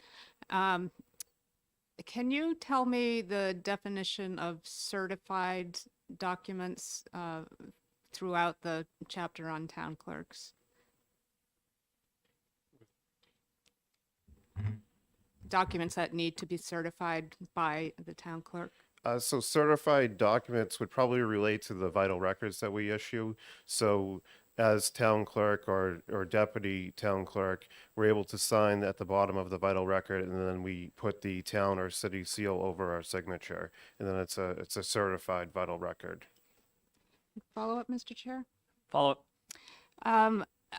As sitting on the select board, I've had documents that pertain to federal grants that need to be certified when we either accept the funds or make the application. And the line is, here appeared before me. So how does this workaround of stamping something and then having the person, the town clerk, sign it later, fulfill that federal requirement? So I believe the reference earlier was on the vital records. So any documents like that, grants and things, as city clerk, town clerk, we sign those directly. On the vital records, it's an ink signature because larger communities, we do probably 50 to 100 certificates a day. So if the clerk's not there, this gives customers the opportunity to still retrieve their records. It still is an ink stamp and it still is certified, but depending on the documents, like grants and things, I would sign directly, but the stamped signature is a valid signature that can be used for those other documents on the day-to-day functions where the clerk might be gone for a few hours or on lunch. It's not holding up residents from retrieving records. Thank you. Okay, thank you for your testimony. We do not have any more pink cards. I don't see anybody waving in the audience. So, yes, Representative? Thank you, Mr. Chairman. Would you allow the Deputy Secretary Hennessy to be recalled? I have a quick question. Sure. Thank you. As long as it's a nice, quick question, because is. we are way behind. Welcome back. Thank you, Mr. Chairman. Thank you for taking my question. So, very briefly, during this hearing, I've heard testimony referring to the deputy clerk acting as the town clerk.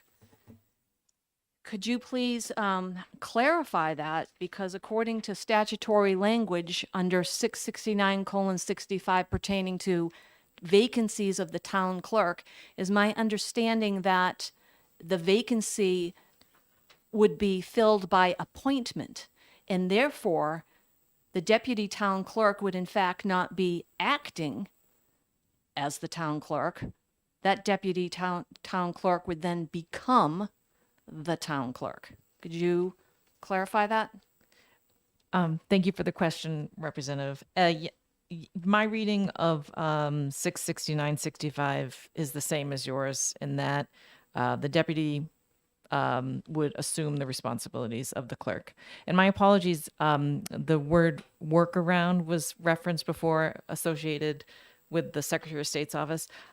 I didn't mean to infer that an assistant in the town clerk's office is a workaround to being a town clerk. That's not what I had testified to. Thank you very much. Seeing no more pink cards, I'm going to close the hearing on House Bill 70. And we will open the, I want to apologize to the those of you in the back who are getting ready to introduce your bills. As I said before, I have failed miserably in my very first act as chairman to properly time that first bill. So I apologize for that, but we will open the hearing now on House Bill 72. And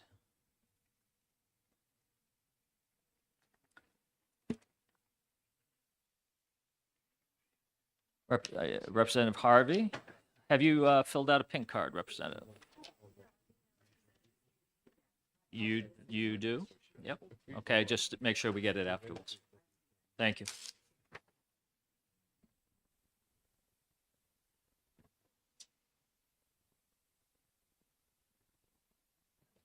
Am I on? Yes. My name is Representative Catherine Harvey. I represent Cheshire District 6, which is Chesterfield, Walpole, Chesterfield, Hinsdale, and Westmoreland. I am also the chair of the Chesterfield Public Library Board of Trustees.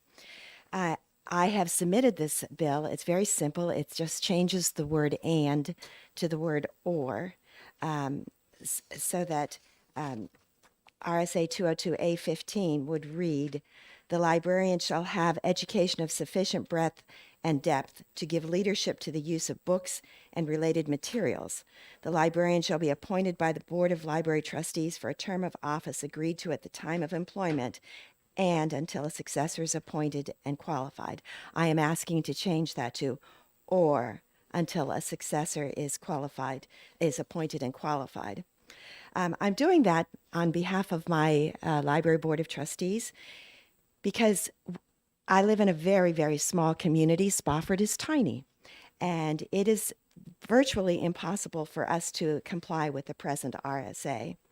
If we lose a director for any reason whatsoever, it's hard to find a director to take over and virtually impossible to find an interim. We've lost, in the past 5 years, we've lost directors because of a severe health emergency. We lost one after COVID who decided she really did prefer to be a stay-at-home mom. And we lost one because the trustees decided not to renew a contract. In none of these instances would it have been feasible for the director to remain in the position until a new director was found as a replacement, as it says in the current law, and until a replacement can be found. There's no possible way I can say to a director who wants to be a stay-at-home mom, "No, you can't do that. You have to stay here until we find a replacement." She's not an indentured servant.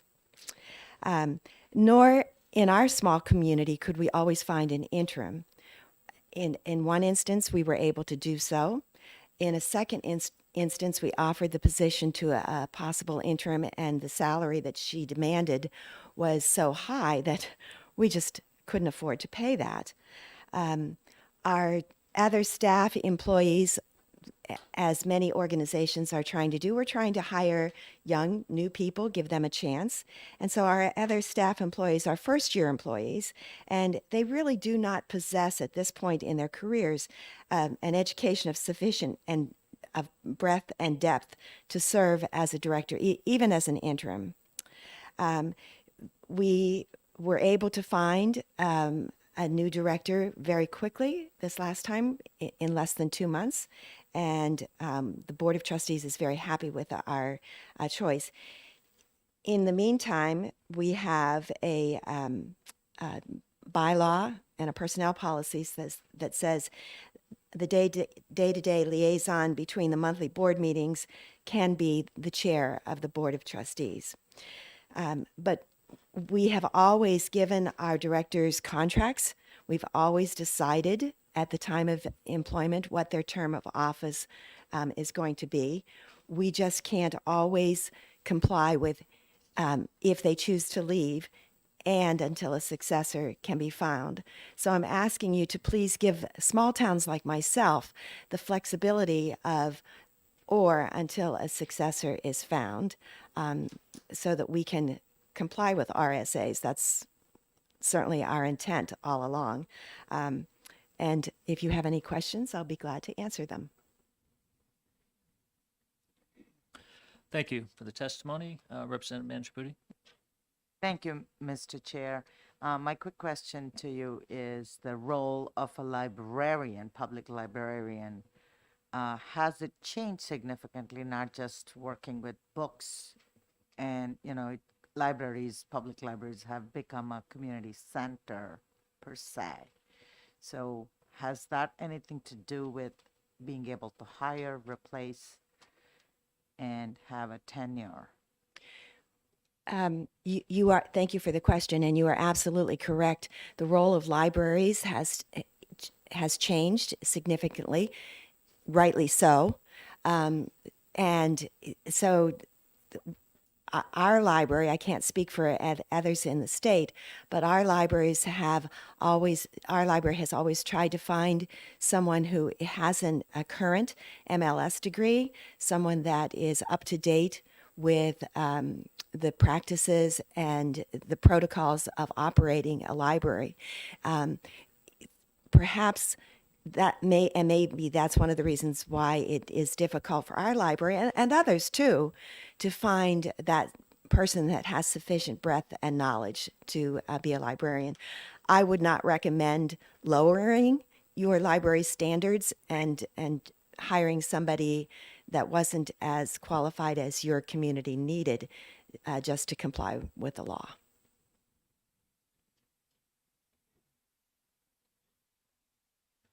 Representative Power.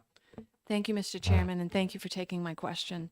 So I'm looking at the change that the bill is proposing to the current language. And the fact that you have or, I understand the change from the and to the or. Mm-hmm. My understanding is that this will enable an interim librarian to be hired. My concerns, the question that I have is, does this language change still require that the current librarian remain as an employee until the successor is appointed, despite the contract? That's what I'm trying to change. I'm trying to change that the librarian would not have to stay in the current position. The director that left due to a severe health emergency could not possibly stay in his current position. So I'm asking that it be changed so that the person does not have to or cannot stay in that position, is allowed to leave, and we are still compliant with the law. Now, if the committee would prefer, I agree with you that and or clause at the end gets a little murky. I definitely agree. So if the committee would prefer and would feel it would be cleaner to accomplish what I'm trying to accomplish here, we could simply just stop. We could say that last sentence, I won't read the first sentence, but the last sentence could be, the librarian shall be appointed by the Board of Library Trustees for a term of office agreed to at the time of employment, period. And I would be happy to introduce that amendment. Follow-up question? That's exactly what I have noted on my bill here. Okay. So, yes.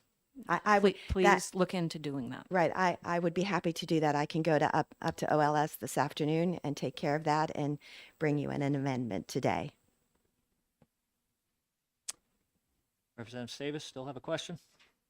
Representative Power asked my question. Oh, we're all thinking alike. Representative Gilman? Thank you, Mr. Chair. This is much like the previous bill in that we're talking about an order of succession. So I'm wondering, would it be, it'll be harder than changing and to or, but would it be better to have this paragraph include some language about an interim librarian that could be someone on the staff? I think that, thank you for the question. I think that would be making things much more complicated. Some libraries don't have an assistant director or an interim director or anything like that. So that might be causing them then to hire someone that could automatically move into that position. Also, the job descriptions and the are different for a director and an interim or an assistant, as well as the qualifications. Our assistant director does not need to have an MLS degree, so it might not be the best thing for her or the library for her to automatically move into the directorship. Thank you. I think what we're talking about, just ending it after agreed to at the time of employment period, is probably a cleaner way to handle it than trying to bring in assistant directors and interims and all of that. Just my opinion. Representative Yokela. Thank you. Thank you for taking the question. I'm over here behind the thing. behind- okay. Yeah, I would like that moved in the like to be in front of you. But you keep on mentioning the word director, but we're talking about librarians, and so I'm just wondering about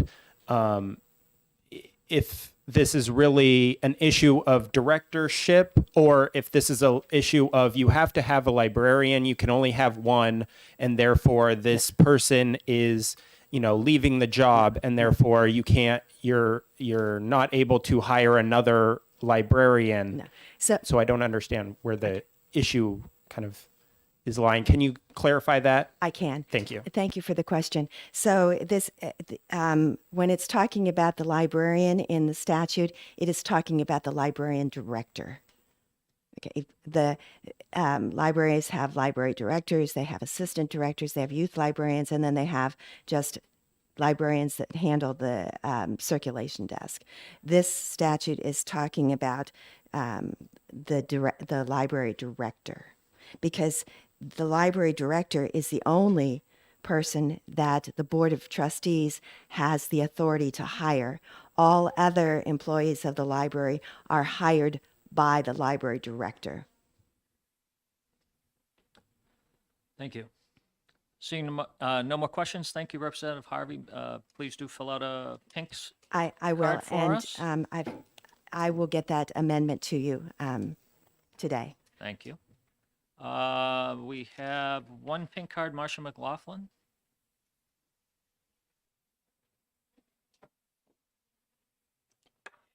Good morning. Thank you. I'm Marcia McLaughlin.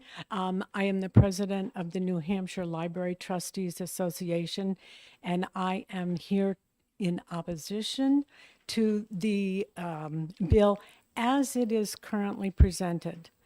I would say, however, that if Representative Harvey does intend to make the modification, amending this, dropping the language beyond employment, we would be in support of it. Perfect. Sounds like that's the end of your testimony. Yes, sir. Thank you very much. Are there any questions? Thank you. Thank you. Have a good day. Seeing none, close the hearing on House Bill 72.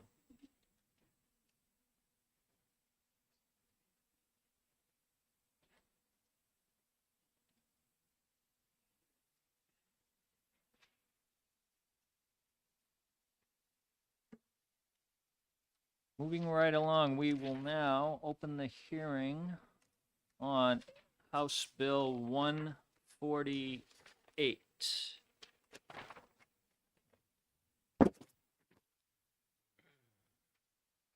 And we are looking for prime sponsor Edwards, who I do not see in the room.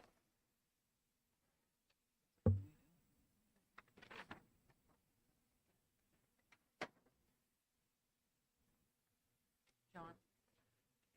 John? Yes, yes, Representative Majori. Mr. Chair, Sorry. Mr. Chair, if it pleases the chair, I'd be happy to introduce the bill if you'd like.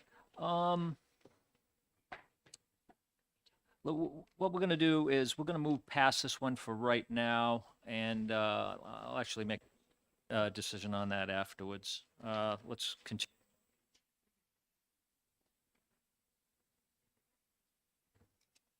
Okay, HB. I can't hear you. Would you mind taking Administrator Ferland's testimony on 148? No, I can't do that. The bill has not been introduced. The prime sponsor is not here, and quite honestly, I kind of the thinking that if the prime sponsor can't show up for a bill, Oh, he is? Yeah, I'm gonna say nobody's notified us on that, but, okay. Mr. Chair? Yes, may I re- Representative Trelevin. May I respectfully interrupt and just note that in the past, if the prime sponsor was not available for whatever reason, one of us, any one of us on the committee would be happy to present the bill in that person's stead as a courtesy to the other representative. Thanks. Yes, I am aware of that. That has been the practice on several of the committees I've been to also. I kind of prefer to have the prime sponsor here. If in fact he is having a medical emergency, and since we have the administrator in the back of the room, we'll make an exception on this one for now. We'll allow Representative Majori to introduce HB 148. Thank you, Mr. Chair.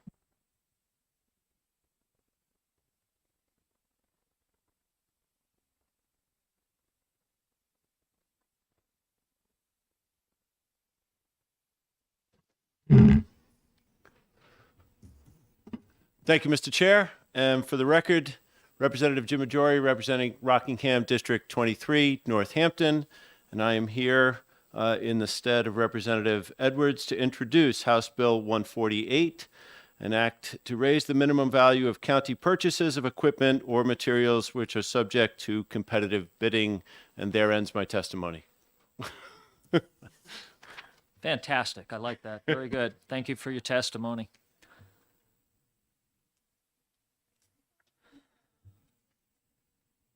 Okay, we'd like to call up Derek Ferland.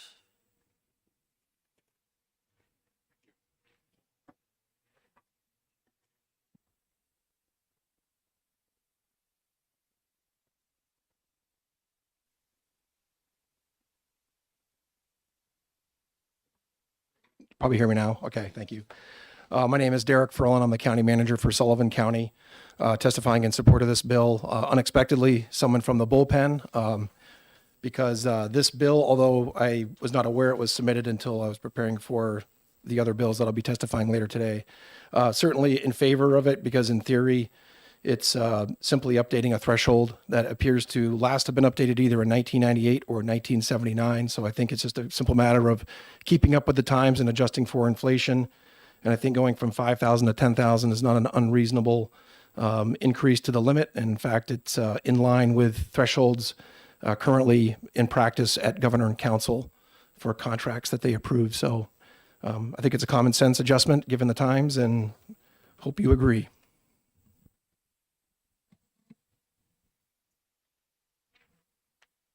Representative Manchapudi. Thank you, Mr. Chair. Won't this set a cascading effect for other counties that currently have this threshold? And if one county changes it, won't that have a trickling effect on other counties?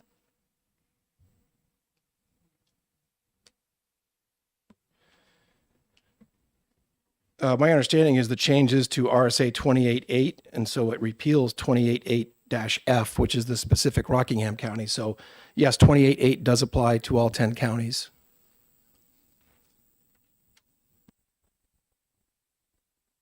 Representative Guthrie. Thank you, Mr. Chairman. Isn't there a conflict in that actually, in addition to increasing the amounts, that section 1 of the amendment or the article says the provisions in this section shall apply to all counties of the state, and yet we still have Hillsborough County that has a different procedure. How do we say that this applies to all counties in the state and still have Hillsborough County separate? I am probably not in a great position to speak to that since I'm from Sullivan County, but it does appear as though there is an allowance to change 28.8-E, which is the Hillsborough County specific statute. So I would say as long as there's clarity and consistency, then that would be a good thing. And however that's achieved would make sense to me. Follow up, Mr. Chairman, if I, thank you, Mr. Chairman. Do you know whether or not the petitioner, Representative Edwards, would be agreeable to deleting Section 3 of this bill, the competitive bid in Hillsborough County? Do you know if he's being I do not. to that? I do not. All right. Thank you. Thank you, Mr. Chair. Representative Davis. Thank you, Mr. Chair, and thank you for taking my question. This committee has customarily been hesitant to make changes in the RSAs that apply to all counties in the state for obvious reasons. And so my problem has to do with lines 4 through 5. If you have bylaws in Sullivan County that allow you to make these changes, you could easily make these changes without forcing all of the counties in the state to do what you're doing. So I guess my question is, would you be amenable to amending the bill to remove the reference to all counties in the state? Oh, thanks for the question. Again, I think that's probably best answered by the sponsor. It'd be way in over my head if I were to try to speak on his behalf. I will say though that we have a purchasing and procurement policy that does go beyond the RSA. Again, just speaking for Sullivan County only. And even with the $5,000 threshold as currently written, we actually have subordinate procedures where we require at least 3 quotes for purchases above $3,000 and below $5,000. And so below 3,000 is where we can just do sole source purchasing. And I would expect that we would amend our purchasing and procurement policy accordingly if this threshold is raised. So this just simply sets the upper limit where it says you have to go out to bid. And just with the cost of materials and other commodities that we commonly have to purchase today, it just is an added layer that I think given when this was originally adopted, again, whether it was 98 or 1979, I think it's appropriate to evaluate whether that's the correct limit. Thank you for your testimony. I'm just going to say that the lack of the ability to actually question the maker of the bill is the reason why I hesitated to even bring it up, because I have numerous questions for Representative Edwards that we cannot get answers to right now. So for the time being, I'm going to close the hearing on HB 148.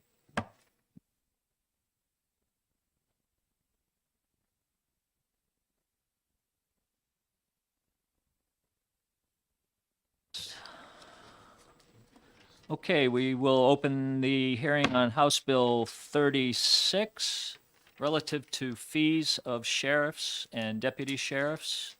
And I believe Representative Fellows will be speaking to this and introducing it. I can still say good morning, Chairman Turcott and committee members. I'm Sally Fellows. I represent Plymouth, Ashland, and Holderness. And I see this as pretty much a housekeeping bill. A law was passed 2 years ago to allow the fees related to sheriff's services, instead of being a fixed amount written into statute, which it was 2 years ago, now it can be, the sheriffs can make an adjustment to those fees based on inflation. And it came to my attention when I worked with the county delegation last year that people saw different ways to interpret the way that measure of inflation was defined in statute. So what I did is I got together with the sheriffs, and we're all on the same page that we can use this new language to define inflation.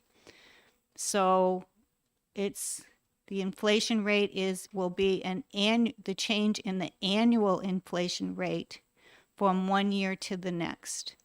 And this doesn't change the part of the statute that makes it optional. It just says it changes the way inflation is measured. Thank you for the testimony. Are there any questions?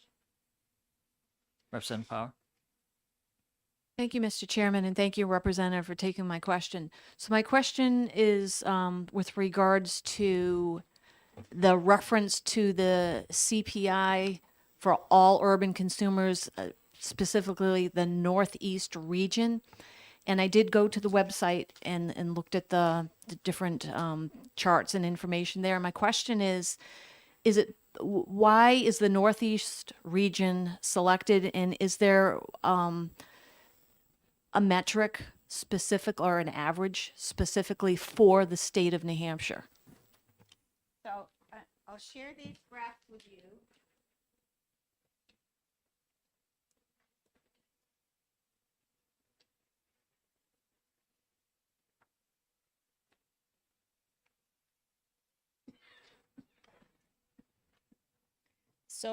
So this bill does not change that part that you just asked about, that it references the Northeast Consumer Price Index. That was there before. But to answer your question, there is not one specifically for New Hampshire. There are many different areas. There are also different CPIs. Some of them, for example, education funding in the adequacy aid formula uses annual change to the CPI for all urban, excluding medical expenses. So there are many different CPIs.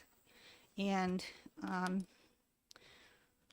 one of the things that this bill does is clarify exactly what is meant by change in the CPI.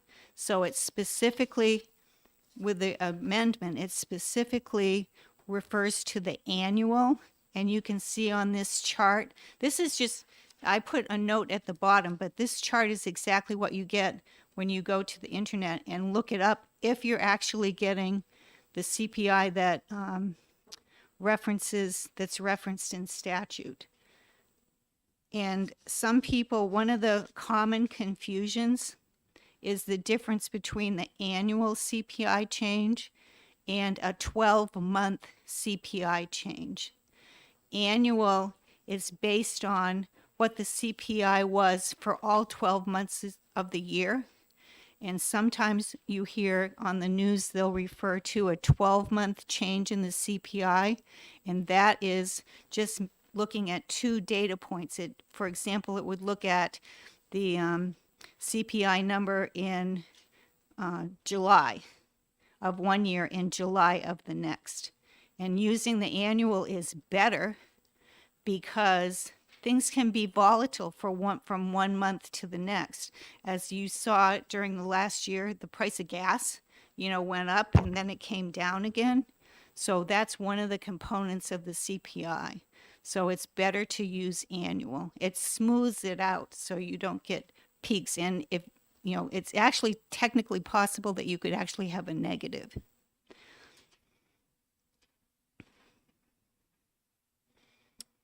Are there any other questions? Representative Lascelles? Thank you, Mr. Chairman, and thank you for taking my question. Do you know the last time that these fees that we're talking about were raised? This bill has been in effect. The bill that passed 2 years ago only came to be used just this past year on the so it would be the county budget and the sheriff's fees that were done sometime during 2022. And maybe somebody else who I don't know how long it had been before that, so maybe somebody else might be able to tell you. Thank you. Are there any other questions? I believe I have one. Let me just, in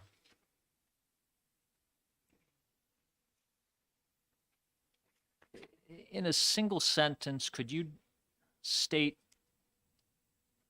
why this change is needed? Because it was in different people interpreted it differently. And it wasn't always interpreted as even a 12-month change. It wasn't interpreted as sometimes not as even as a 12-month change. So that's one of the reasons I took out that reference to June, because that was part of the confusion, and I just changed it to annual for the year, calendar year, so there would be no confusion. And using the timing works fine in terms of using a calendar year.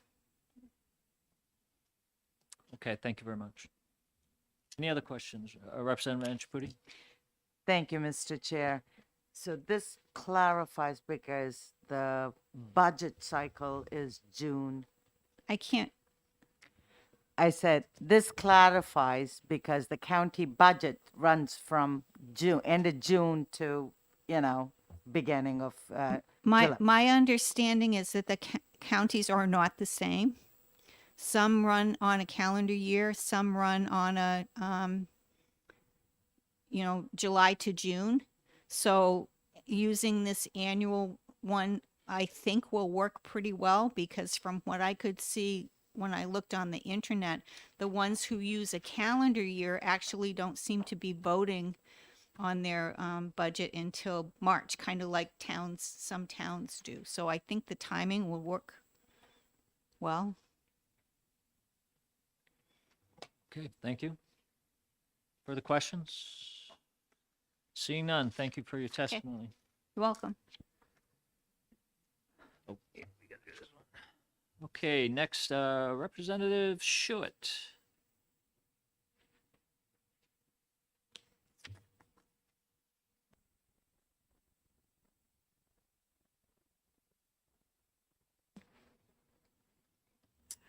Good morning, or I guess it's good afternoon now.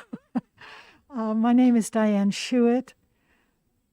I represent Merrimack 12, the town of Pembroke, and I am co-sponsor of this bill, and I'm appearing before you today as chair of the Merrimack County delegation, and would just appeal to you all as members of your respective county delegations that this small correction is important for the budget work in each of your respective counties.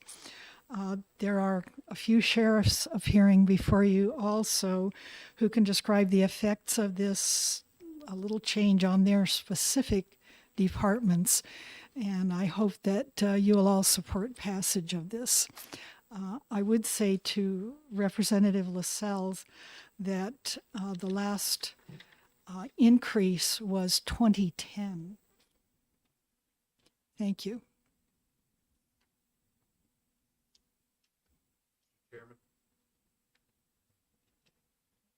That does complete your testimony? Yes. Very good. Representative LaSalle. Thank you for taking my question.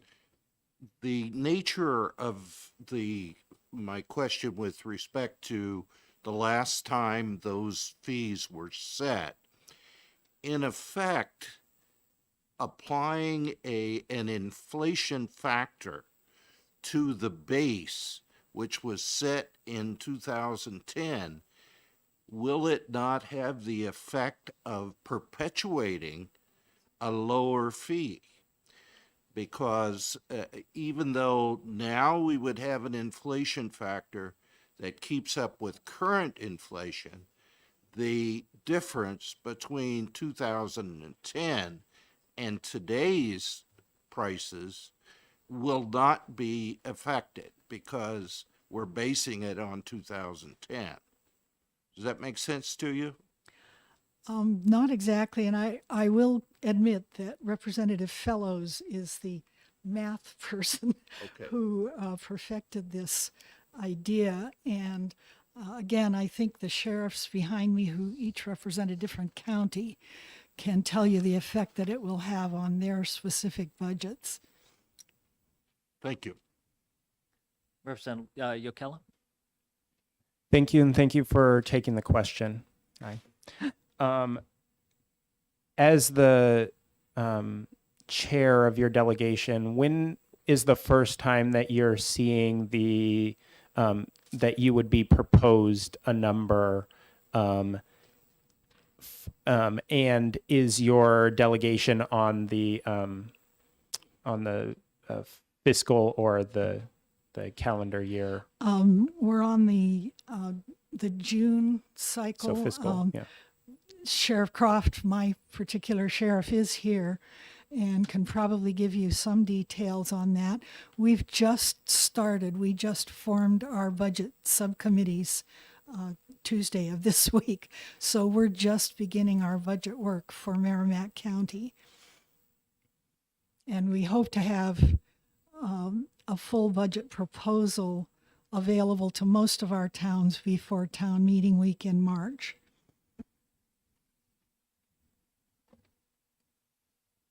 Seeing no more hands raised, thank you, Representative Schuett. I'm sorry.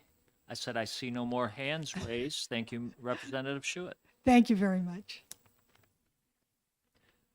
Last pink card that we have, Sheriff William Wright.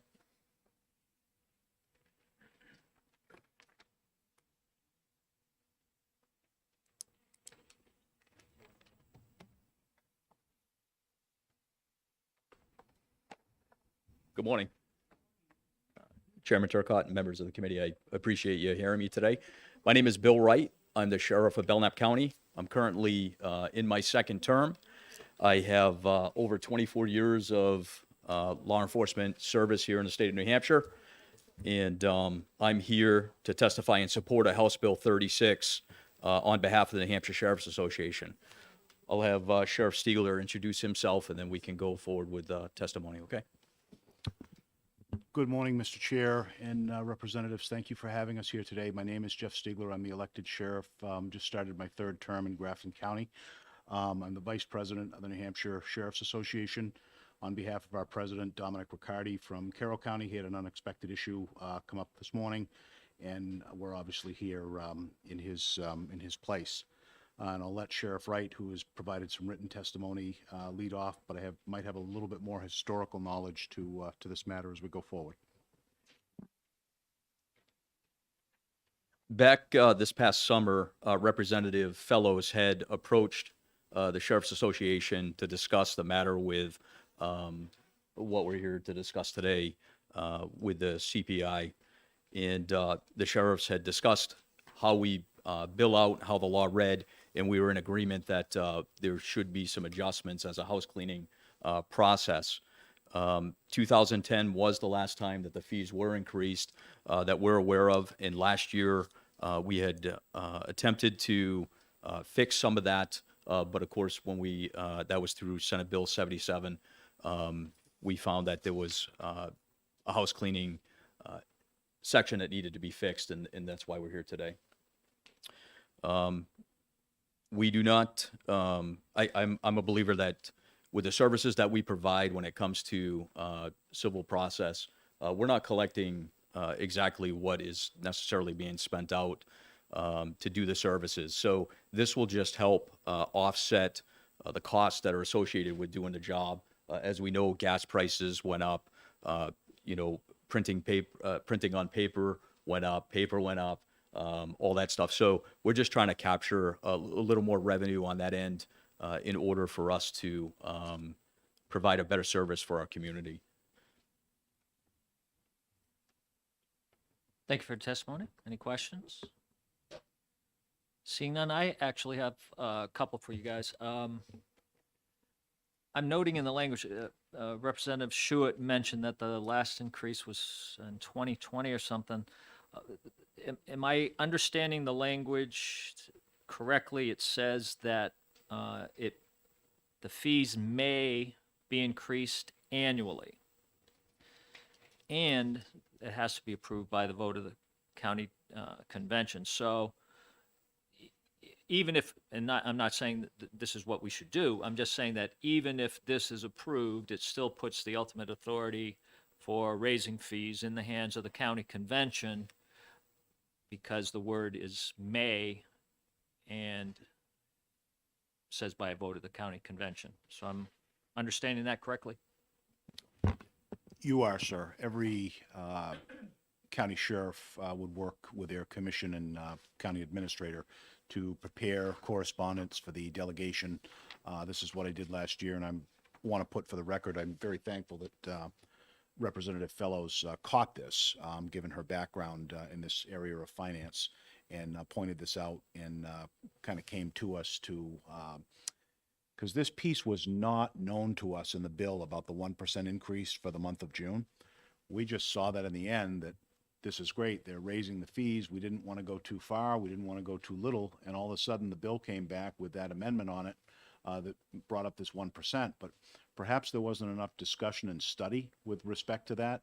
And she brought this to the forefront. And this is why we're here today. All 10 sheriffs I can speak for unanimously agree that there needs to be a better mechanism for raising these rates. That is because, as Sheriff Wright testified, it does help offset our revenues. Certainly revenue goes up when the economy's not doing so well and inflation is high.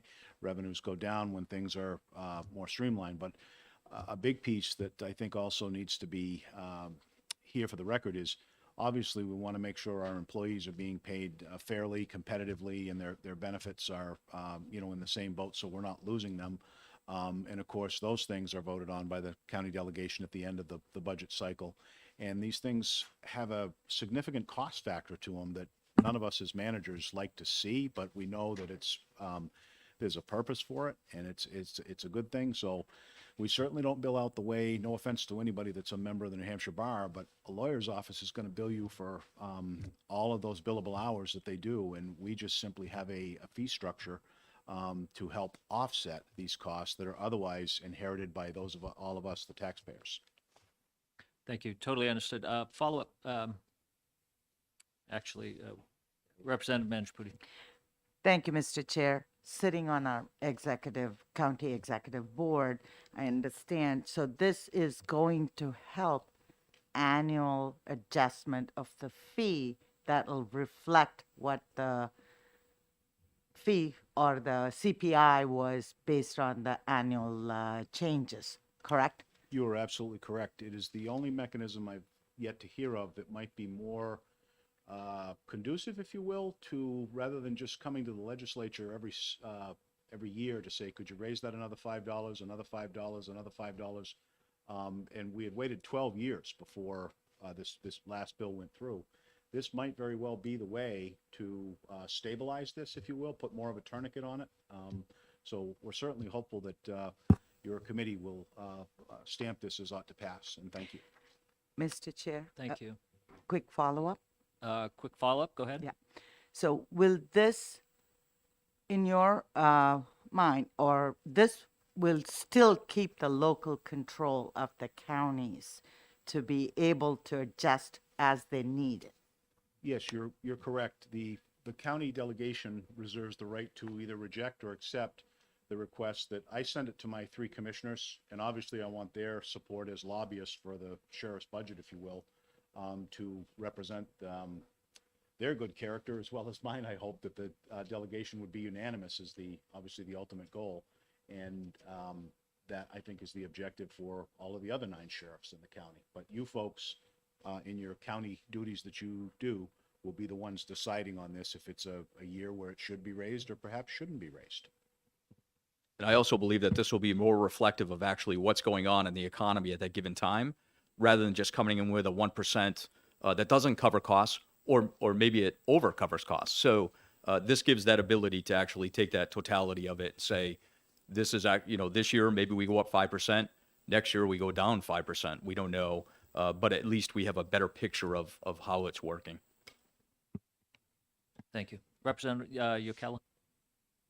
Thank you, and thank you for taking the question. It's kind of a two-part question. In reference to my question before, when do you guys start drafting your budgets? And you kept mentioning the 1%, but there is no language in the current law or in the proposed law about 1%. So I was just wanted to give you an opportunity to explain where that was coming from. So thank you. With respect to budget preparation, my understanding is 6 of our counties out of the 10 are on fiscal years and 4 are on calendar years. So preparation is different. Mine is starting, matter of fact, it's on my calendar at the beginning of February. That's how early we get going to get to our commissioner's piece and then the executive committee's piece. So they'll have some time to ingest all this and work with us on these matters. With respect to your other question, as I thought I had alluded to in my testimony before, that 1% piece just kind of came out of nowhere to us. It came from somewhere in the initial increase in the bills, resurrection, if you will, from 2010 when they increased it, and we looked at the bottom and said, what is this 1% in June? How does this work? And obviously, with the prices of everything going up, I certainly prepared a letter for my commissioners and delegation asking for the support, and that's how we got to where we are. And Representative Fellows stepped in and said, I really need to meet with all your sheriffs to discuss this and educate all of you a little better in how the inflation piece works. Any further questions? Representative Trelevin? Thank you, Mr. Chair, and thanks for coming today, both of you, and sharing information. My question is in regards to the CPI, and I'm wondering if before this all conversation came about, either one of you or both of you understood what the CPI is and where it comes from. Well, as Representative Fellows testified, there are many different CPIs, but CPI, as I understand it from being a collective bargaining president in my previous career, is Consumer Price Index Northeast is really what it comes down to, and what is the that rate that's going to be set for that year. And it's one of those things that's usually set as kind of the center of where we're going and where we want to be. Mm-hmm. Great, thank you. Thank you. Seeing no more hands, thank you, gentlemen, for your testimony. Representative Fellows, if you could come back up for 1 second, please. Thank you. Thank you for having us.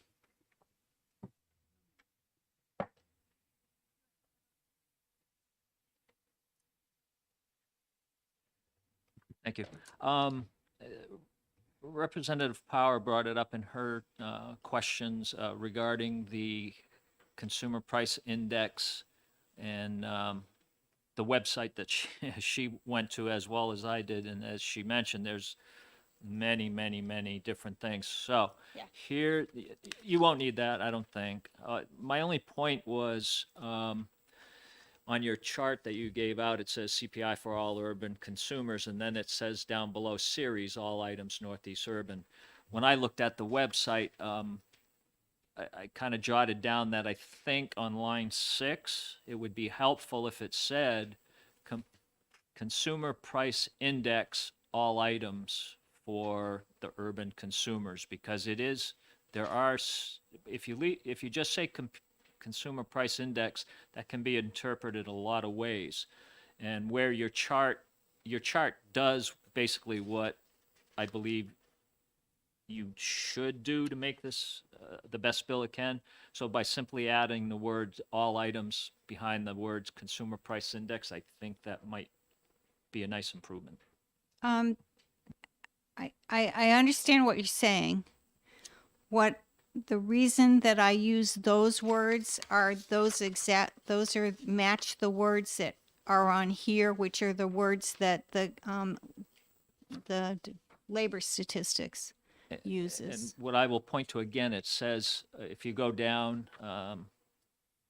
under where it says series, Oh, it- okay. it says all items. Oh, okay. I'd be fine with that. It Because would if be- you don't do that, it leaves open to interpretation. Is it the consumer index less medical? Is it the consumer index less fuel? That kind of stuff. So if you just put the all items in there, I think that'd be a good clarification. Yeah, on line 6, at the beginning of line 6, put in all items, or After maybe the between words 5 and cons- 6, increase in After the words all consumer items price in the index, consumer all price items. index. Yeah, I think that would be fine, and I don't think it would be anyone would interpret that differently. Correct. I just want to share with you that I don't want to share this. It's a draft, but what I did for that can be shared with the municipal association and anybody who's interested is like 3 pages of exactly how you go and find it, because there you can end up in different places, and unless you're really familiar with it, you may be looking at something different. For example, this is Northeast Consumer Price Index. There's actually a New England price index. So if you weren't really nitpicking the words, you could easily confuse those two. So And ultimately, it will still be under the purview of the county delegation to give the final authority anyway. So, but I just think adding that would yeah, would you be like me to beneficial. draft something? I would. Okay, I'll Thank do you. that. Fine. I don't see, did we, I just wanted to apologize to the chair and the committee, referencing my sheriff who was here to testify, but due to the lateness of your beginning, he had another obligation and had to leave. oh, that's fine. So sorry for misleading you. No, that's fine. Okay, I see no more cards or comments on this. So I will close the hearing on HB 36. We are actually back on schedule. So we will return here at 1:30 to start our afternoon of bills with Representative Aarons. Thank you all for coming.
We're going to get rolling here. We're going to start, open up the House Bill 41 relative to public notice of meetings for county conventions.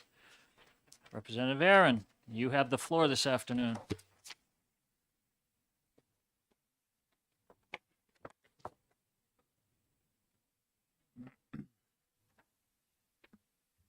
Good afternoon. Thank you, Mr. Chair, and thank you, members of Municipal and County, for hearing this bill and subsequent ones which I will be introducing.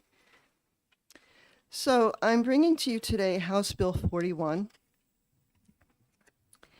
And this bill changes county convention meeting notice requirements and requires 7 days notice of supplemental appropriation public hearings to be published in a daily newspaper. The current county statute seems to be in conflict with other parts of statute.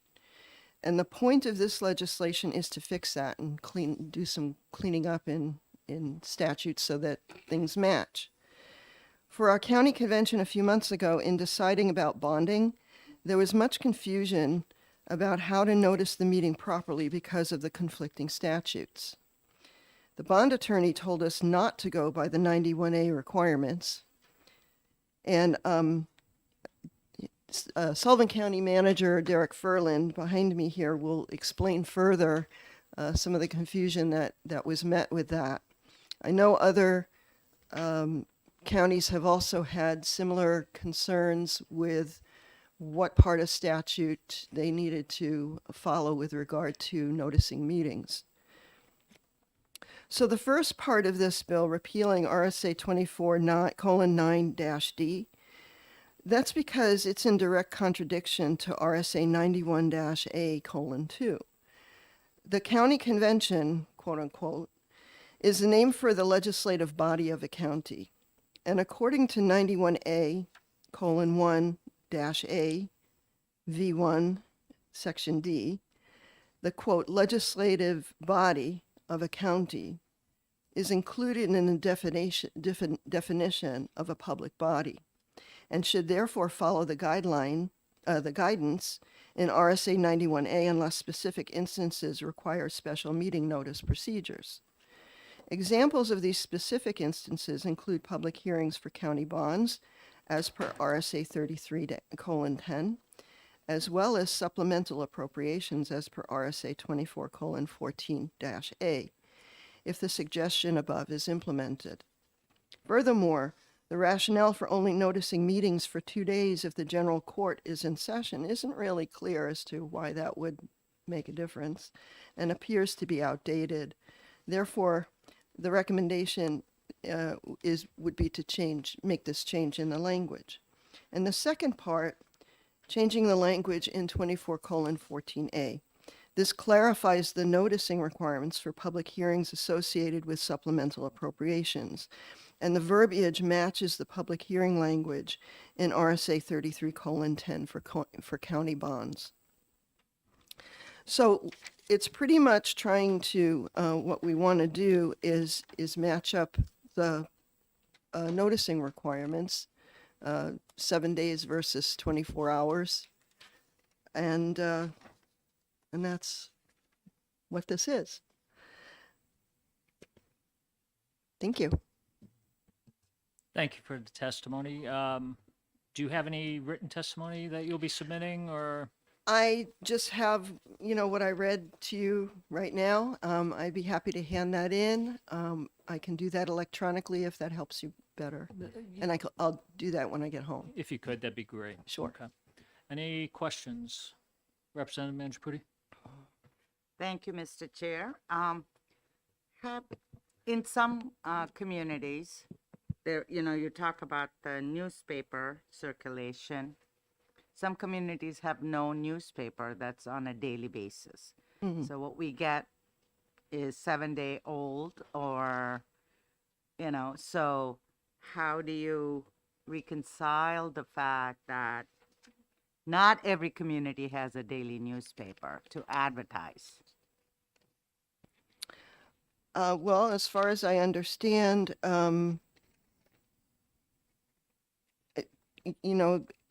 we could make changes to reflect, more current, that if it's on someone's website, or, update the statute further to reflect the fact that, people don't rely on newspapers anymore.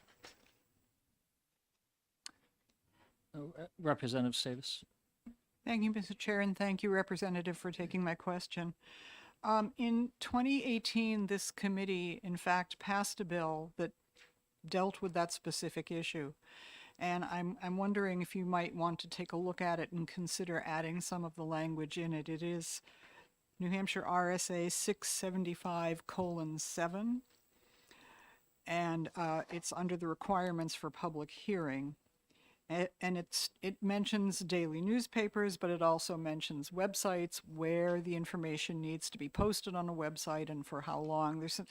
We spent a long time on this bill, and we felt that we had covered all the bases. It was a bipartisan bill supported by pretty much everyone.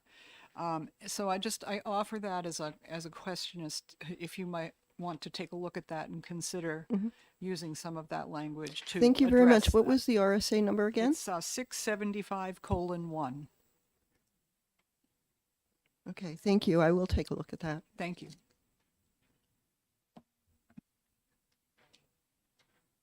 Representative Power. Thank you, Mr. Chairman, and thank you for taking my question, Representative. So my question pertains to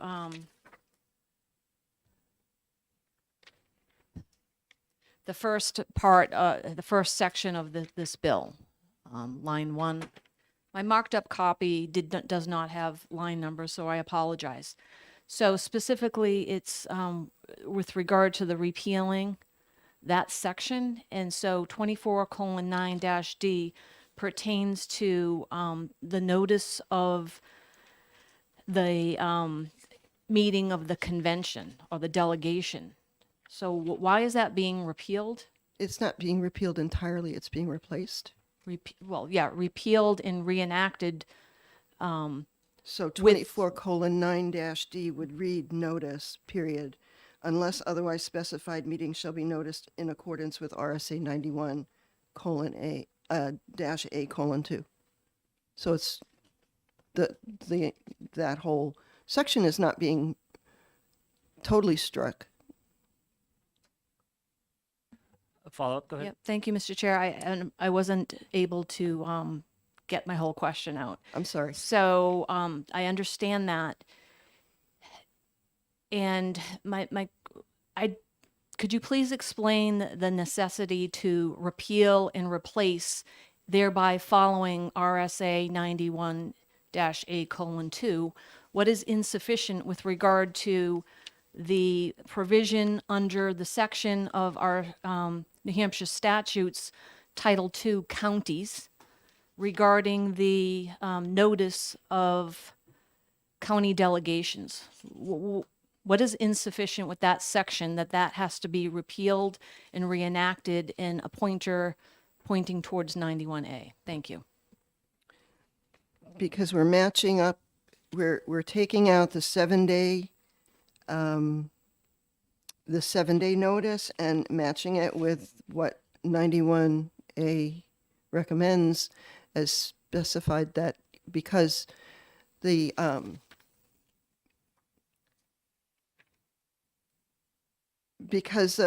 county convention is a legislative body, just like what is pointed to in 91A.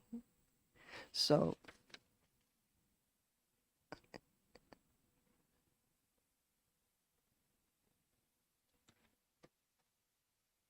Are there any further questions?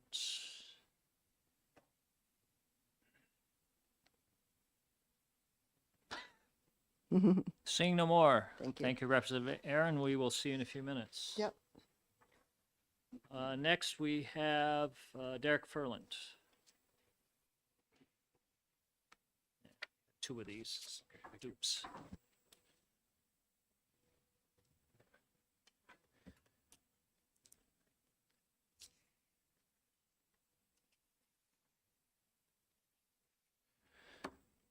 Thank you, Mr. Chair. And once again, members of the committee, Derek Furlan, Sullivan County Manager.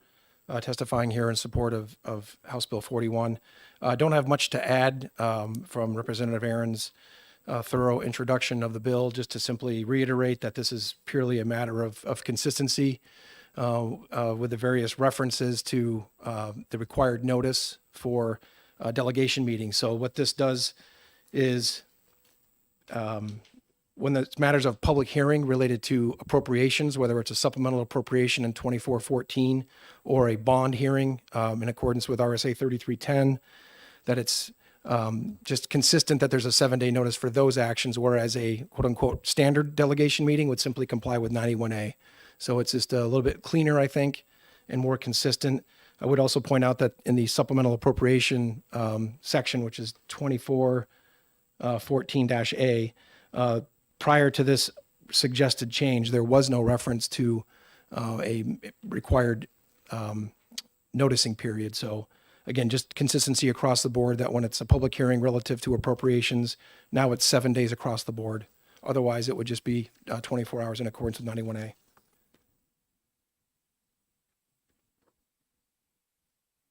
Thank you. Any questions?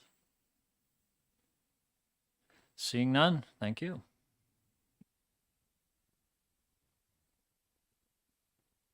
We do not have any more pink cards up here. Is there anybody else who had wished to testify on this bill?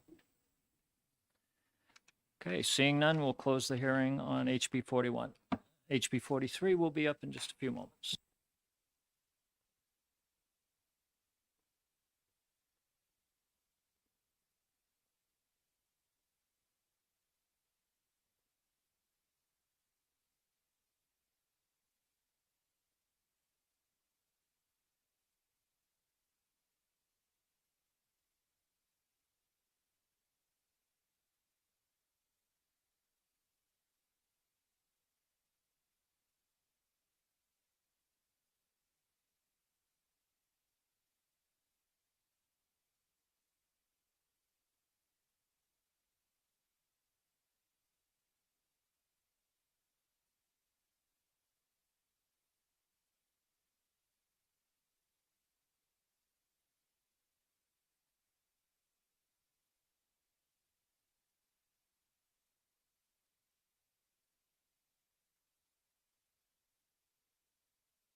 Just a reminder, everybody in the room, when we are in between bills, we are still on being recorded, just for your information, whether or not you care about that or not, but we are being recorded, so.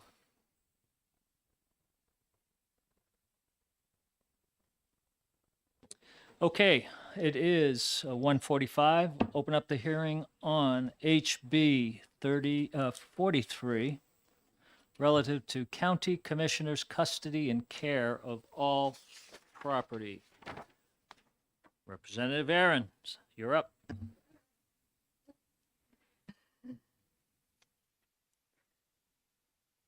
Okay, so this is HB 43, an act relative to county commissioners' custody and care of all property. This bill removes references to ratifications by the county convention and renders the custody and care of all property belonging to the county commissioners as per specified in 28:4. 28:4 reads, custody of property under county commissioners. The county commissioner shall have the custody and care of all property belonging to the county. Period. So, accordingly, should they not be required to get subsequent approval from the delegation in performing one of their functions? This is an executive branch of the government. This also links 28:8-D and 28:8-A for the threshold where competitive bidding that is required for acquisition of property. The thought here is that since RSA 28:4 places custody and care of all property belonging to the county squarely in the hands of county commissioners, based on RSA 28:4, they shouldn't require a subsequent approval from the delegation for various transactions. County commissioners are also elected by the people to make decisions regarding custody and care of county land. That is one of their functions. If they require oversight, then shouldn't that come directly from their constituents? The county commissioners already are bound by what they are budgeted, and that is a financial oversight that the county delegation should have. Within that budget, shouldn't the county commissioners be able to make decisions in the best interest of the county as they are directed to in RSA 28:4 regarding custody and care of property? The other argument is with regard to competitive bidding. Many times, competitive bids move faster than it is possible to arrange to convene a county convention, delegation, and or EFC meeting, the Executive Finance Committee meeting.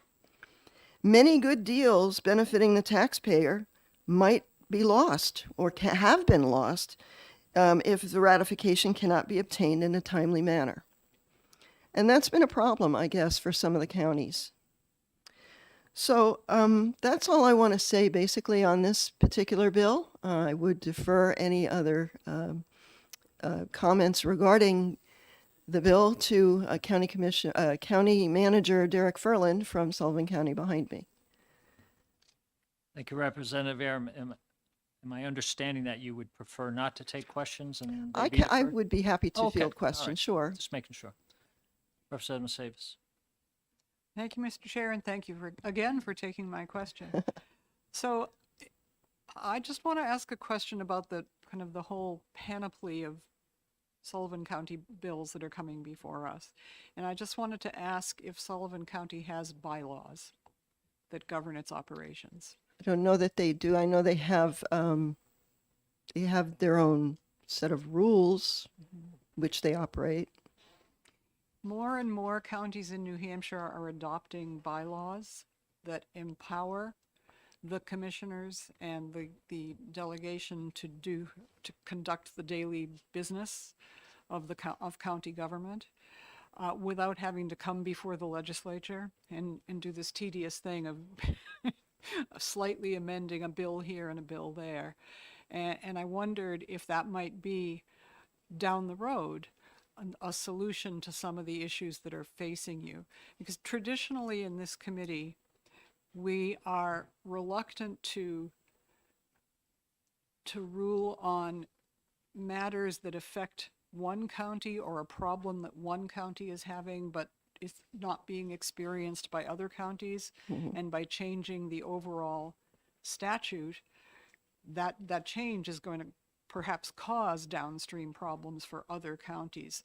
So we have traditionally kind of erred on the side of wanting county government to be not affected by the individual day-to-day happenings of any particular county.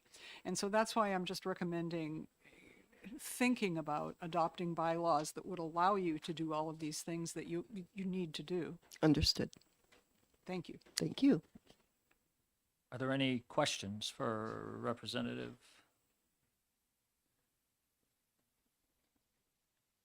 Yockel? Thank you, and thank you for taking the question. When you're referencing the other part of the law that says that they are kind of stewards of the property, why do you, or what language in there leads you to believe that they should be able to dispose of the property without oversight? Well, custody and care of all property, wouldn't that include disposition as well? Not necessarily. Thank you. Are there any other questions? Before you leave, Representative, I have a couple questions for you, please. First one is, in your opinion, would this eliminate the oversight and in some regards transparency for the county delegation?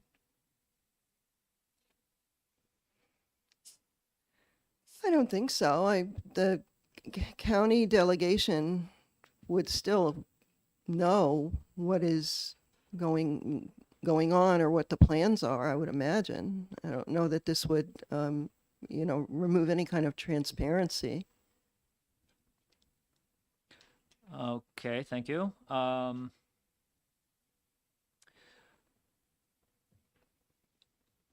Is there looking at the RSA and the bill, is there a dollar limitation on, say, the sales of real property? In other words, if it was $200 or $10,000 or $10 million or $100 million, would this, let's just use the $100 million property, without the existing language, would that $100 million property be able to be sold by a vote of the county commissioners without oversight? Possibly, I don't know. I would defer that question to my county manager. Thank you. Thank you. Further questions? Representative Yocella. Thank you, and thank you for taking this question. You were talking about how having this oversight and needing the delegation to approve of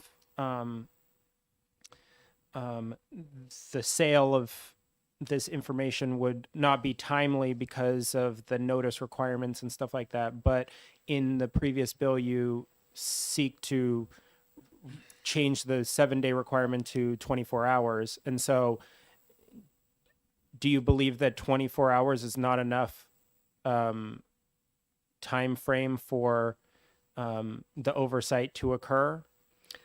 Well, this particular bill assumes the statute remains how it is now.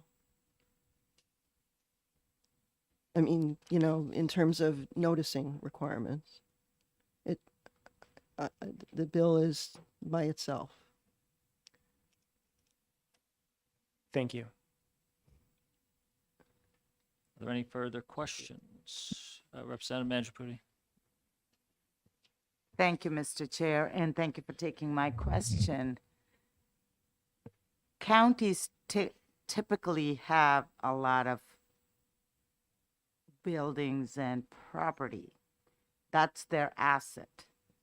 To not have the county delegation oversee. Representative Mangiapudi, is there a question? Yes, so Let's wouldn't just you?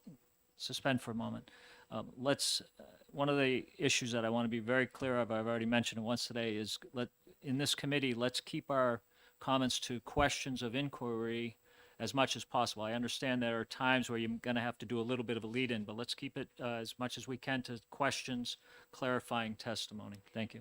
Thank you, Mr. Chair. I'll try to. Would this not take away the local control and the working of the delegation body, the county delegation, and the commissioners who are duly elected, but not have that working relationship, giving power to one body of elected? I think it strengthens the original, the RSA 28:4, that says county commissioners shall have the custody and care of all property belonging to the county. So it gives them the powers which were vested by this particular RSA.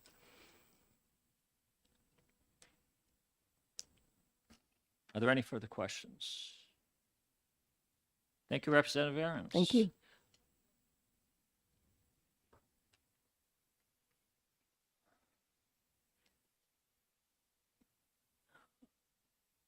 We had 2 pink cards filled out on HB 41. Was one of those supposed to be 43 for you? Yes, Mr. Chair. All right, why don't you come up and testify and fill out another one because it was filled out as HB 41. Come on up.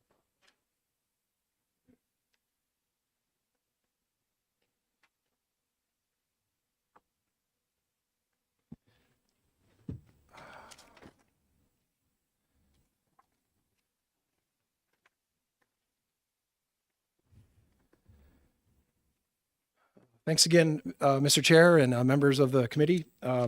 Once again, Derek Ferrell, Sullivan County Manager, testifying in support of House Bill 43. I'd like to begin with just a brief background as to why I'm here for all 6 of these bills. I was appointed to my position in March of 2017.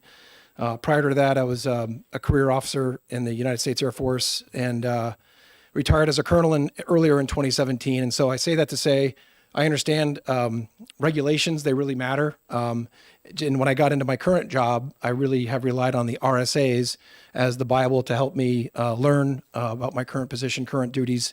And so over the course of the last nearly 6 years, I've just come across in the course of performing my duties, things that I observed were either inconsistent, unclear, or contradictory. And so these bills were really an effort to clean that up. Now, to Representative Davis's previous question about bylaws, no, we don't have bylaws specifically. We do have policies that address issues that are either not quite covered or when we are more restrictive than the RSAs. But by and large, we just tend to rely on the RSAs in order to avoid being redundant and running risk of operating outside the law. So House Bill 43 really initially stemmed from my research into the disposal of county property, which I don't want to butcher your name, Representative, is it Yokela? Okay. And that was there's a $300 threshold for that, which we'll get to in a subsequent hearing. And so when I was looking at the other applicable references, that's where I focused in on the word custody. And then I was like, well, what does custody really mean? And I think it kind of gets to your point. Words matter, as we all know. And I can appreciate too that some of these bills that are submitted, you have to be equal parts historian, English major, or attorney. And unfortunately, I am neither one of those. I was an engineer, but that's neither here nor there. So I think really the root cause and maybe some of the concern that this could provide the appearance that the executive branch is eroding some of the authority of the legislative branch by reducing oversight. And I just assure you that was never the intention. But I do think if you're going to do a root cause analysis, there's 4 terms that I think need to be clarified. And maybe the addition of a definition section would provide that legislative intent and avoid any potential misunderstandings. And those 4 terms are custody, real estate, real property, and personal property, because they all appear in the RSAs, both in Chapter 24, which is the County Convention chapter, and Chapter 28, which is the Commissioners chapter. I thought it was interesting just trying to make my own determination of what was the legislative intent vis-a-vis the two branches of government and how they would work together for these matters. I found it interesting that the word property does not appear in Chapter 24 at all. Real estate appears twice, and it clearly provides the authority for the delegation to approve the purchase and sale of real estate. Real property, property, and personal property are all contained in Chapter 28, which is the Commissioner's chapter. The problem that I see is that depending on which source you use, the definition of real property sometimes can include land, which I think can very quickly be confused with real estate, as well as the more strict and I think rigid and I think more appropriate definition, which is things that are on the land that are immobile, like buildings, crops, dams, roads, whether they're built or natural. And then that distinguishes from personal property, which are things that are movable. So in this case, I took a, I guess, legalistic view of the word custody, which I tend to mean full legal control to include the ability to dispose of real property, but that it does distinguish real estate. So I hope that background was at least somewhat useful. I do think if you look at various case studies, so what's a for instance? A for instance would be last year we had a timber harvest on one of our plots of land. So to me, timber is real property by the definition that I found online. We did not go to the delegation for approval to dispose of that real property because it was just run through our natural resources department. If we were to sell or lease a parcel of land, real estate, then all of those actions, we actually review our leases annually with the delegation in conjunction with our budget approval process. If we were to sell a building, so the building is real property, but it's sitting on land, it would be impossible for the commissioners to sell the building without also addressing the legal status of the land under it. So I think there'd be plenty of opportunity and oversight and collaboration between the two branches of government with respect to this RSA.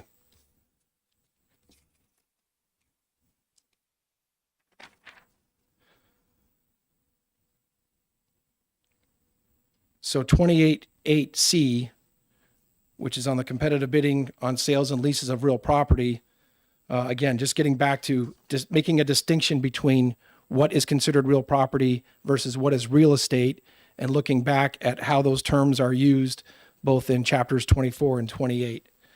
And then on 28.8D, section 1, the use of real property, again, we have one facility in our Unity campus that's been, we've had in the past allowed the public to use it for events.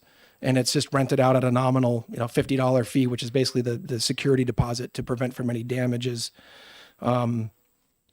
That sort of arrangement has always been traditionally the purview of the commissioners. And if we had to go to the delegation every time we wanted to have somebody have a birthday party in that building, that'd be pretty unwieldy, and just appreciating the extra time that it takes to convene a delegation. And it's pretty hard in Sullivan, and we only have 13 reps.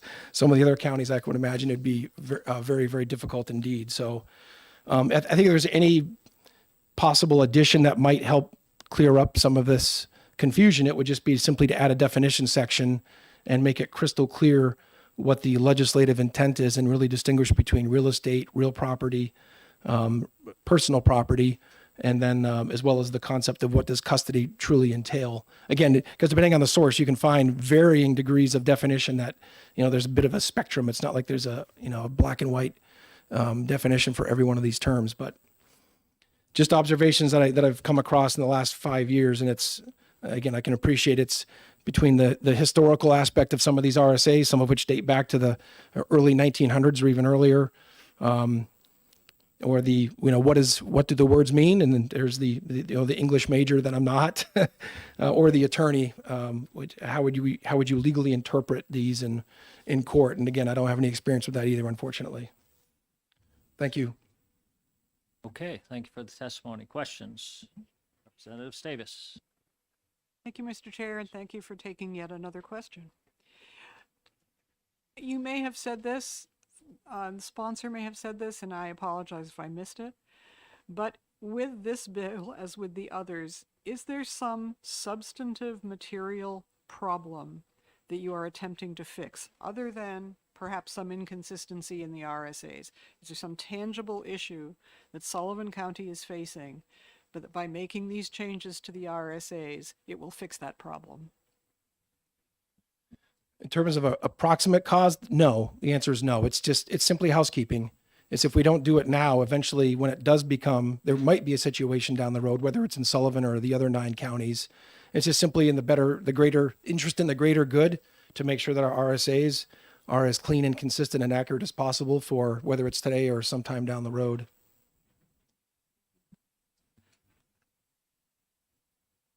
Representative Elward. Thank you for taking my question, Commissioner.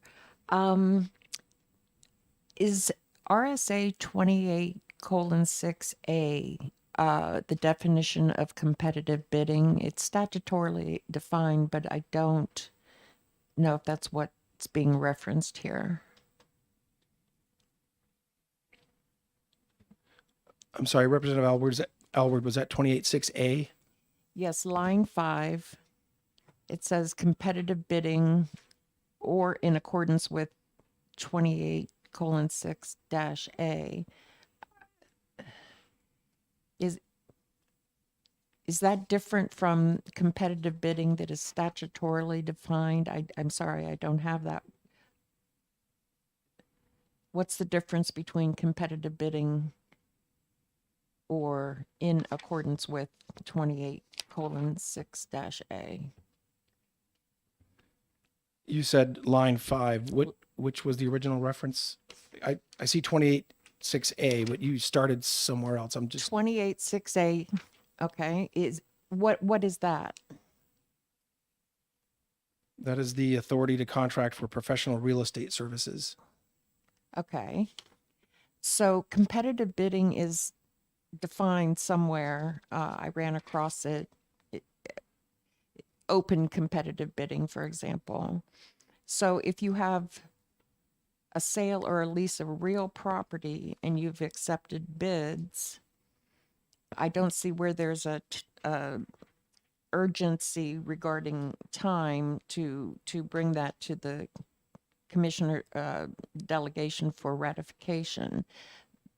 You mentioned that, or mentioned that, sometimes things go really fast, but if you've complied with the competitive bidding requirement for the states, where you have to publish, then you have to accept the sealed bids, and then it goes to, a meeting, and they open the bids and someone's awarded. Why would that, the commission, the delegation meets quarterly, I think, yeah. And I don't understand what the time constraint is on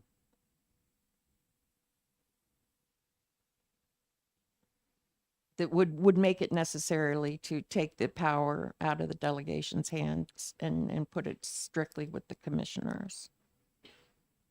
Well, it's quarterly, and there's a lot that happens in between that quarter. Could it be scheduled and synchronized? Sure. And then I think really now the issue gets back to what does the word custody mean? And I think that's, maybe the other issue is how much authority do the commissioners have when we say they have custody and control over real property? Then we have to agree on what the definition of custody means. So it's really 2 parts. It's is it convenient? And then do we agree on the definition of the word custody? Okay, thank you.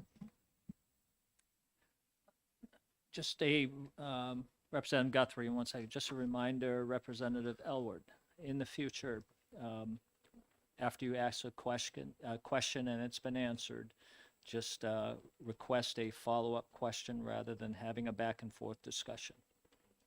Thank you. Representative Guthrie. If this would pass, thank you for taking my question. Thank you, Mr. Chairman. If this would pass, would it not take the authority of the executive committee and the delegation wouldn't it take their authority out of the loop as far as any purchase or sale of property? And we may decide what property is, but wouldn't it not take that authority away? Thanks for the question, Representative Guthrie. I guess that's really the crux of the issue is what authority and what was the intent of the way the RSAs are written now. As I said before, Chapter 24 doesn't mention the word property at all. So if we infer from that the legislative branch, i.e. the delegation, was never really meant to be custodians of the property and that authority was reserved for the commissioners as the executive branch, then I think we have to have just a dialogue about where the rules of the road are regarding the two branches of government and their respective, where does their authority meet and hopefully not overlap. And if it does overlap, then it's in an acceptable manner to both branches. I mean, I didn't intend to provoke a branches of government discussion, but I do think those discussions probably are, necessary from time to time. There's an evolutionary nature to these RSAs, some of them which, again, they date back to when we had county farms. And right now, only Grafton County still has a county farm. So there's a lot in here that has changed. And so as we change with it, just out of the necessary course of doing our county government business, I just think these are the opportunities that come up, and without trying to create additional administrative headaches to try to change an apostrophe at maybe a word choice change. But I think these are the relevant issues, and we should discuss them so that way there's no misunderstandings on behalf of the commissioners and the appointed staff, and that we're not deemed to be encroaching on the authority and responsibility that's reserved for the legislative branch. If I'll follow up, Mr. Chairman. Absolutely, Representative Guthrie, go ahead. Thank you. Are you saying that if I'm in a county and we have a building for sale, that it's not clear to you that the executive committee and or the delegation wants to have oversight on that? I think, Mr. Representative Guthrie, I think that's an entirely reasonable assumption. I can just speak from Sullivan County's perspective. I don't know when we'll ever have a building for sale. It might happen someday, but the building won't be sold unless the real estate under it is also part of that transaction. And the real estate, in my opinion, is the trigger that's going to necessitate and mandate oversight from the delegation. You can't just sell the building without the property or the land, property, here I am mixing terms, without the land under it also being, I would think, part of that transaction. So I think that's where the two authorities, I think they meet perfectly together. The real property is the building, the land under it is the real estate. The commissioners have the vertical component, and the delegation is responsible for the horizontal component. So they would both need to be in the loop and on board with that transaction. Thank you, Mr. Chairman. Representative Manjapudi. Thank you, Mr. Chair. Thank you, Commissioner, for taking my question. Is this solutions that's being looked at exclusively for Sullivan County, or have you looked at how it's going to impact other 9 counties? I've had discussions with my counterparts. Not every county has a county manager or administrator, but there's generally somebody who serves in that capacity. So at the New Hampshire Association of Counties for the past several years, we had a separate strategy committee. And one of the goals of that strategy committee was to identify, among other things, opportunities to clarify the RSAs. So a lot of this work that I observed from just conducting my own business were also issues that were discussed under the auspices of the strategy committee. So there has been countywide awareness of these issues. I wouldn't go so far as to say that they've all signed on because we didn't quite formally go through that process. So I'm not saying they don't agree with it. I can't say that they disagree or agree. So that was the clearinghouse originally, where we were hoping to get a more formal New Hampshire Association of County process to identify these issues and then work with our respective state representatives in our own counties to get them submitted as bills. But we never quite got that far. The strategy committee has, just for various reasons, not been able to really meet as often as they would like and get as much work done. But the point I wanted to make is there's been numerous conversations with my peers and So for just not just this bill, but the other ones that we've sponsored here today, and they all agree that it is important to do some housekeeping and make sure that the RSAs are as clear and consistent as we can make them. A quick follow-up. Follow-up, go ahead. Yeah. It's Sullivan County is the only county that's coming up with clearinghouse of housekeeping. Are there any other counties that have agreed and said the work was began, but it wasn't completed? So are any other counties that are saying, yes, we need to reach out to our reps to come up with bills to clarify this? I can't speak for any conversations that have taken place in other counties. I do know that this bill had one other co-sponsor from Rockingham County.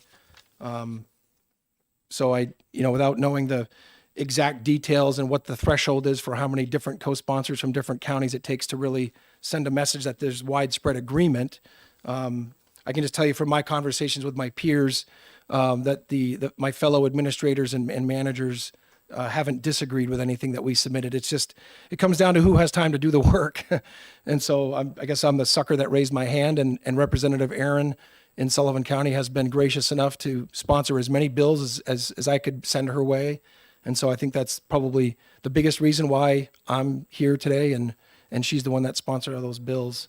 I guess we're just gluttons for punishment. Representative Savis. Thank you again for taking my question. Thank you, Mr. Chair. The previous questioner mentioned how this might affect other counties. Speaking as a member of the Grafton County delegation, striking the language about ratified by a majority vote of the county convention, it would never fly in Grafton County. So it definitely would have an impact on other counties. So I guess I'm just looking more along the lines of asking you, what was the nature of your conversation with your colleagues at the county commission level? Did it get into the nitty gritty of this is the line we want to strike from this piece of legislation, or this is the broad umbrella under which we'd like to make these changes? Can you characterize for me which that was? Thanks for the question, Representative Davis. I guess I'd say the answer is a little bit of both. The more detailed discussions happened within the context of the strategy committee. So it wasn't necessarily all 10 representatives, because the strategy committee oftentimes to have a quorum, we just needed 5. And so if the debate was, or the discussion was with just 5 or 6 people, I can tell you when it came down to this specific bill, and again, we focused on the word custody originally. One of my other peers mentioned, well, let's go back and look at what the powers are that are enumerated in RSA 24:13 to the delegation. And that's where, he made the point that that's where the term real estate is used, and notably the word property, whether it's personal property, real property, or just property writ large, is not mentioned. And so again, we're trying to put our historical / attorney hats on and say, well, what was the original intent? And it seems as though there was a distinction that was intentional, that it's real estate is in the legislative branch, and the real property that's on top of that real estate is the purview of the executive branch. But again, that's it's impossible for any of us in this room to go back and really say with certainty. But I think you can make an inference based on the presence or absence of certain terminology. So I would say, if the assumption is that the legislative branch does have purview over real property, then my question would be, why isn't it enumerated in RSA 24:13? So I guess there's a couple different ways of trying to evaluate the issue. Okay, thank you very much. I think we've pretty much beaten this dead horse on this point. We're going to move on. Just so you know, Mr. Ferland, we did find your pink card for 43, so you don't have to fill out another one. I'd like to call our next witness, Sherry, and I cannot make out the last name. Nutsy? Dutsy. Sherry Dutsy, okay.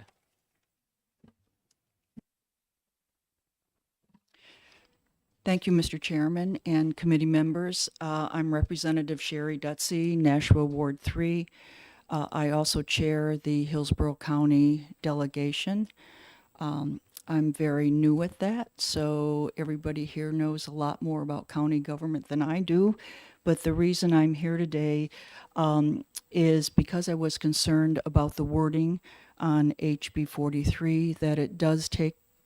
Before you proceed, could you state whether you're in favor or opposed? I'm sorry, Thank I'm you. opposed to HB 43 because it takes away the power from the county delegation. The way we operate in Hillsborough is our county executive board meets on a monthly basis. So during that time, it's pretty timely for us to deal with any issues that are coming up. Secondly, at our organizational meeting, we make a number of motions in which the members of the delegation at that point give power to the executive committee so that we can operate on their behalf when it comes time, for buying or selling or doing anything where it would, in the past, it might need getting together the delegation. In Hillsborough County, we have 123 delegates. We have 19 on our executive board. We never have a problem getting a quorum on our executive board, which again meets monthly. So for us, it would be unwieldy to try to do a county convention every time we had an issue. So that's why these motions are made, and the executive board operates on behalf of the delegation. We do have an operating manual that our attorney for the county gave me. And one of the things that it does note under our powers, and these are issues that I don't understand the process completely, but I guess that various counties can operate under rules that may have been grandfathered in. And these rules are being operated under Rockingham County and Hillsborough County. But basically, under the powers, it says that we have the power to raise county taxes, to make appropriations for the use of the county, and to authorize the purchase of real estate for its use, the sale and conveyance of its real estate, the erection, enlargement, or repair of its buildings exceeding an expense of $5,000, and the issuing of bonds for its debt shall be vested in the county convention. Okay, so any change to this law would take away our powers. We don't see a problem. It's been working very, very well. So we would be against making any changes to this. Thank you. Thank you for your testimony. Any questions? Seeing none, thank you for your testimony. I have no more pink cards on HB 40, what are we on? 43. I have no more pink cards. Anybody else? Okay, we'll close the hearing on HB 43.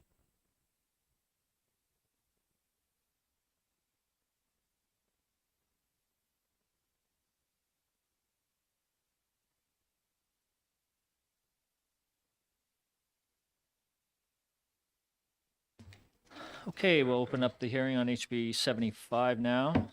And hello again, Representative Aarons. Aaron. Thank you, Mr. Chair. Thank you, committee, for hearing this bill. I'm going to make this very short. This bill merely increases the threshold of county-owned personal property subject to competitive bidding. When RSA 28:8-A was adopted, it was 1959.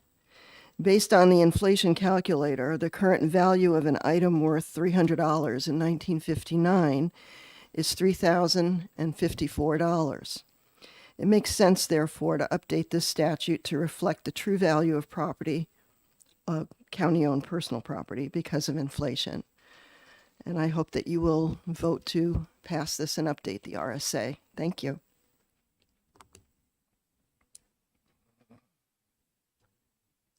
Thank you for your testimony. Representative, are there any questions?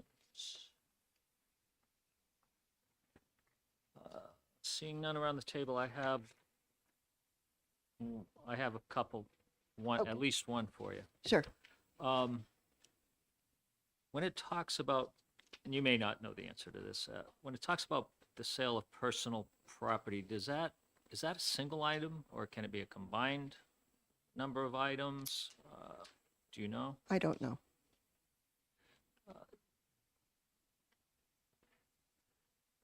Thank you. Are there any other questions? Representative Gallagher. Okay, so I was just looking back at our other bills to look at House Bill 148, which is also about thresholds for competitive bidding, and it's the same RSA as 28.8. So I'm just kind of wondering if you could help lay out do a compare and contrast of why there are two separate bills here to do similar things. Thank you, Representative Gallagher. I had no idea about HB 148 being presented, so I don't know. I hadn't spoken at all to the sponsor, so I didn't even know that existed. Are there any further questions? Thank you, Representative Aaron. Thank you. Mr. Furland, you're up again.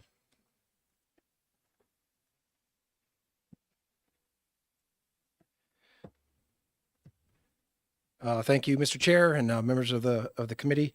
Derek Ferland, Sullivan County Manager, testifying in support, and really have nothing to add.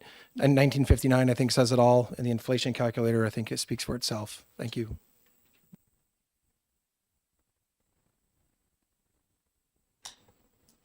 Further questions? Seeing none, thank you. That is the last pink card we have on. Is this for the next one, Deb? Okay. That's all we have on that, so we will close the hearing on HB 75.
Okay, we're gonna go ahead and, next bill, HB 80, open up the hearing on that. Now for something completely different. Representative Aaron. Thank you, Mr. Chair. I do appreciate everybody's attention and questions on these couple of bills. So this is HB 80, and this bill clarifies the exemption of county administration buildings from taxation and provides for taxation of county-owned lands and buildings leased by the county to third parties for farming or agricultural use.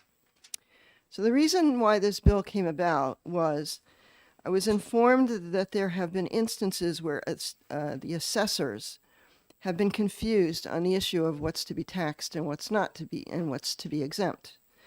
So there seems to be a need to clarify this statute and distinguish county land that's used for farming and agricultural use versus county land that's used for public access and use.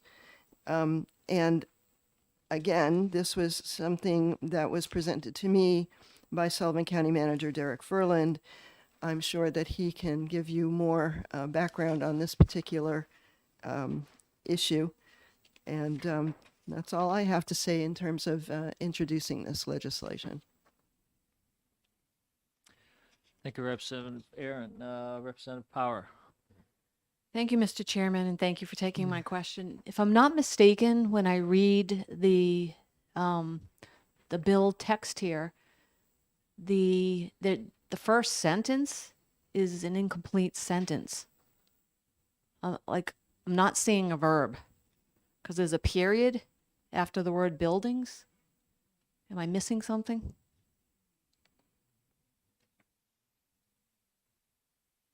I think I'd have to take a look at, let me see, RSA 7223. Where's the verb? Two.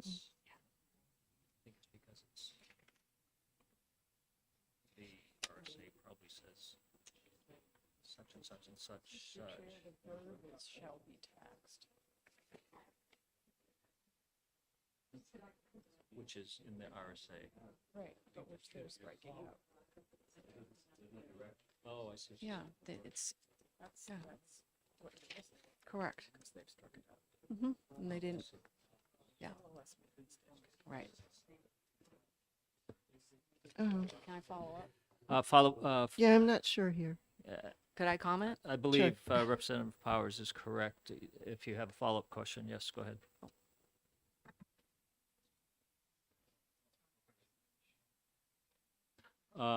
Representative Hicks.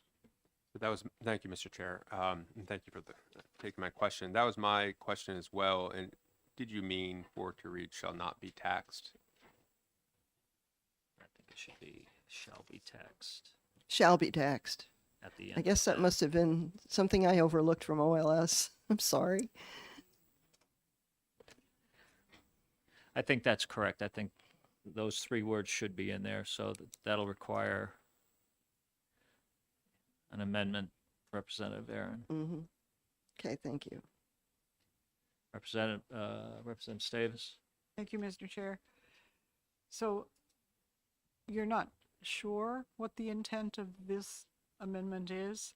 No, I Whether am. they I shall just be taxed or shall not well, be taxed? Okay, so the way this reads, lands and buildings and personal property owned and used by any county for governmental purposes, including hospitals, courthouses, registry buildings, and county correctional facilities, and county administration buildings shall be taxed. So they left out, OLS apparently left out the shall be taxed part, and I didn't catch that when I have a follow-up? saw that. Follow-up, go ahead. Yeah, thank you, Mr. Chair. So I think it requires a little bit more work than that because of the clause, except the county farms and their lands, buildings, and taxable personal property shall be taxed. So that is a clause within the sentence. So there's something definitely wrong with the with the drafting here. Yeah, well, the way they did it, they struck out the entire thing from except to the word taxed when they should have Right, struck but out what I'm up till asking is, property. what is the intent of the bill? That they be taxed or they not be taxed? That those items shall be taxed, and the ones that are mentioned, the ones that are, the ones that shall not be, that are accepted from that are in my bill, land and buildings for farming or agricultural use operated by the county, and land and buildings for farming or agricultural use leased by the county shall be taxed. I'm gonna suggest, is that a question you can hold for Mr. Furland, or why don't we do that? If nobody else has any particular questions for Representative Aaron, I'll ask our next pink card holder, Mr. Furland, come up, and maybe he has a more definitive answers on some of these things.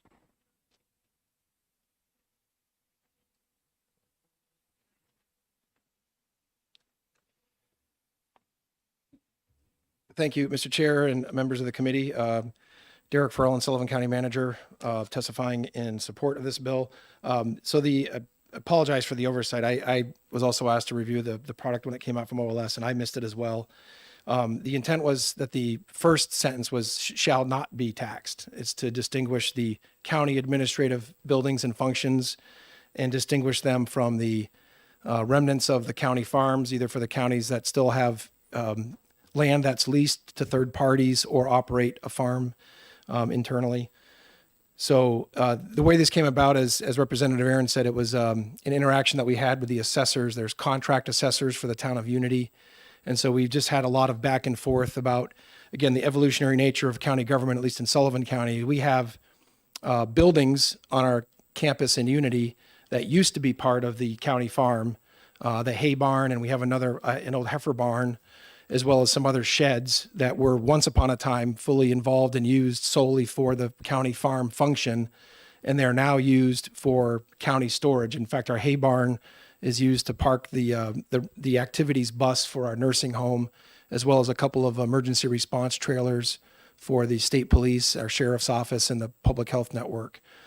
So those tax cards still have contradictory information because the title will say Hay Barn County Farm, and the assessors wanted to tax us under the provision of RSA 72 where it says county farms will be taxed.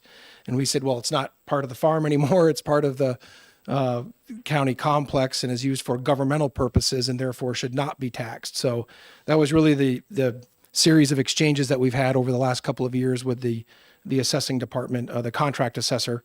And so we just wanted to, again, add some clarity to distinguish those buildings that are purely for the purposes of the county government as opposed to those that still support a farming operation. And we do have land leases.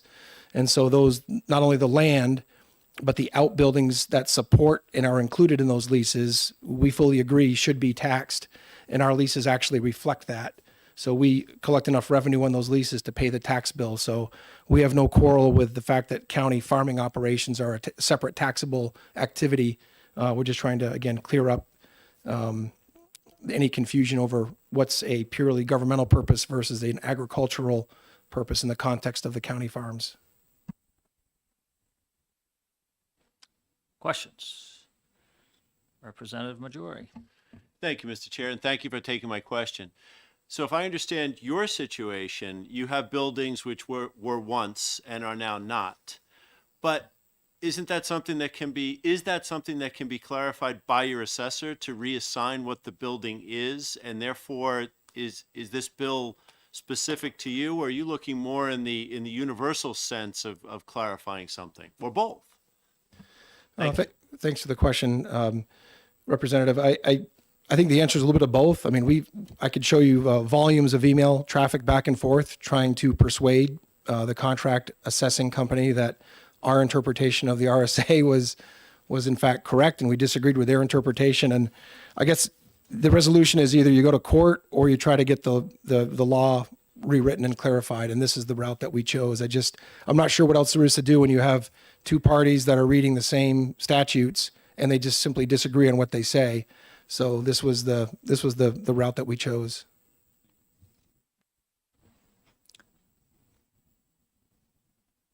Who's done? Representative Trelevin. Hiding over here in the corner. Thanks for spending the day with us. It's great to have you. Would you agree, or would you think that this is similar to a situation where a church owns a parking lot and the church is not taxed because they're a church, a religious community? They decide that they can lease their parking lot to the nightclub next door, different uses, different times, all of the above, and all of a sudden the church gets a tax bill for the parking lot, even though they still own it. But they've used it for a commercial purpose, not a religious purpose, so it's liable for that tax. Does that make sense to you? Same idea? Thank you for the question. Before I answer, I'd probably reinsert the caveat that I am neither an attorney nor a historian. But I would say, yes, I agree philosophically. I don't think this case is that much different than what you just described. Great. Thank you very much. Are there any further questions? Okay, seeing no others, I do have, oh, sorry, Representative Gilman. Thank you, Mr. Chair, and thank you for taking my question. We had a lot of conversation about grammar, and I just want to be clear about where we are in it. Because the last sentence says the land and buildings for farm and agricultural use operated by the county shall be taxed, and is your goal to keep it as shall not be taxed? No? Okay. No, the shall not be taxed should be inserted at the end of the first sentence. So it would say, lands and buildings and personal property owned and used by any county for governmental purposes, including hospitals, courthouses, registry buildings, county correctional facilities, and county administration buildings shall not be taxed. And then the rest of it, the land and buildings for farming, shall be taxed in accordance with RSA 72:23, section 1, subsection B. Okay, thank you.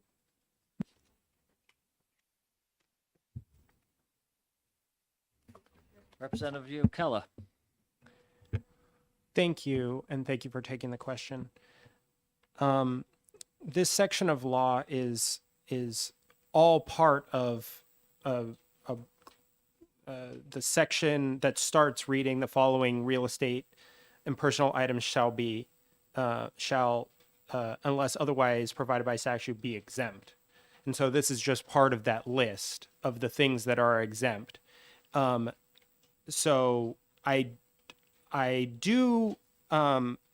think I get what you're trying to say, but my question is, in these last two sentences, do you believe that they need to be two separate sentences since it's both land and buildings for farming or agricultural use? Do you believe that there's any reason why those two sentences can not be combined into to who is running them? I guess it says land and buildings for farming and agricultural use operated by, and then it says land and using farming agricultural use leased by. So is there any reason why you can see that those shouldn't just be combined into one sentence? I don't think so. I think that would be an appropriate change. If your goal is just to simplify it and have fewer sentences, I don't see any problem with that. Okay, thank you. Representative Power. Thank you, Mr. Chairman. I apologize for not being up to speed on effective dates. I do recall having researched that a couple of years ago. And so specifically, could you please explain why this act shall take effect of April 1st, 2024? What's the rationale for April 1st? Thank you for the question, Representative Power. I can't answer that. I don't know. I was only focused on the verbiage, the effective date. I'm not sure.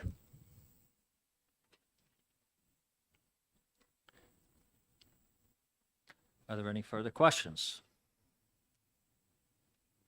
Seeing none, we will thank you for your testimony again, and we will close the hearing on HB 80.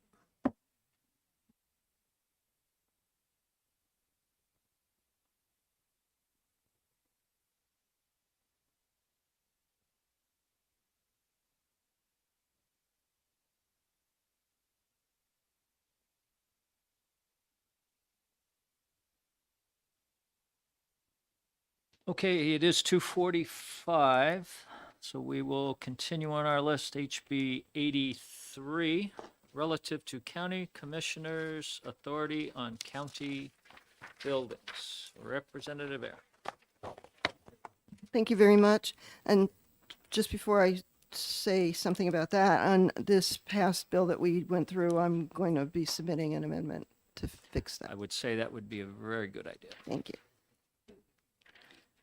I don't need you to do the work, right? Okay. So this is HB 83. And what this one does is it removes references to expense thresholds for county commissioners' authority to purchase real estate and repair, enlarge, or erect county buildings. In the first two sections of this bill, RSA 28:5 and RSA 28:7, authorization from the county convention is required, and this dollar threshold is already articulated in RSA 24:13.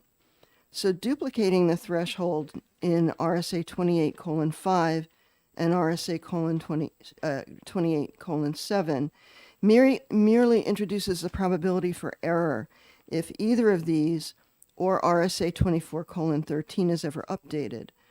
So I'm recommending this change so that the dollar amount can be referenced in one place. The repeal of RSA 30-B:2 is requested because this RSA is entirely redundant with RSA 28:7 and RSA 72:23. So that's the crux of this particular piece of legislation. And I'd be happy to comment, and also Sullivan County Manager Derek Ferland can offer further comments on this.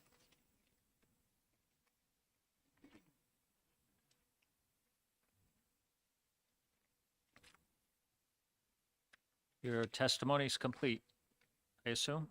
Is that, okay, thank you. Questions? Representative Savas? Thank you, Mr. Chair. Thank you for taking another question. I'm looking at HB 83 that you just introduced, which requires that it be authorized by the county convention. And then I'm looking back at HB 43, which was previously introduced, which removed the authority of the county convention. Can you make that make sense for me? Why it should require the county convention in one and not the other? Well, I guess we had discussed about the difference between real estate and real property. So I guess that's the distinction.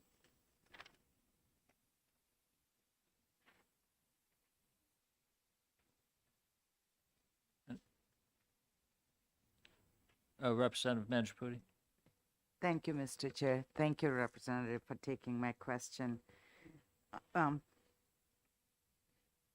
I want to put it in a succinct way. It's, in my mind, this is creating more confusion in terms of RSA's, the evolution and what it is, instead of clarifying. Can you help me understand how this is clarifying versus creating more confusion? Because if you look at RSA 24:13, which I've misplaced, the dollar threshold for doing these kinds of transactions is already stated. So it's almost a duplication for it to be in RSA 28:5 and 28:7. That's apply.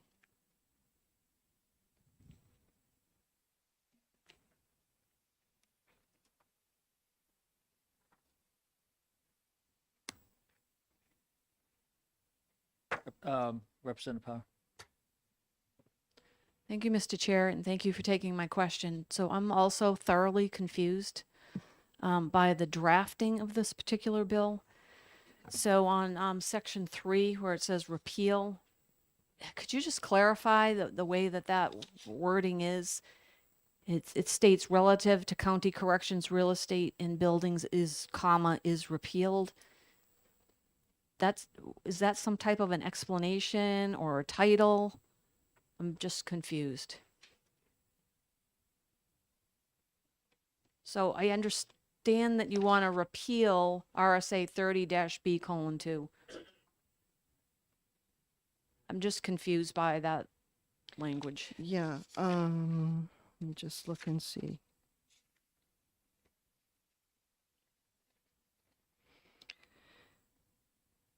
Okay, RSA 30 -B:2.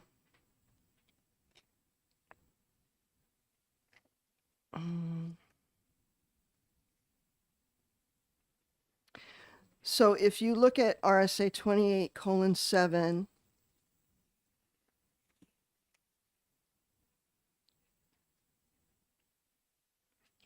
it says, when so authorized by the county convention, they may purchase real estate as may be required for county correctional facilities, including county farms or other uses.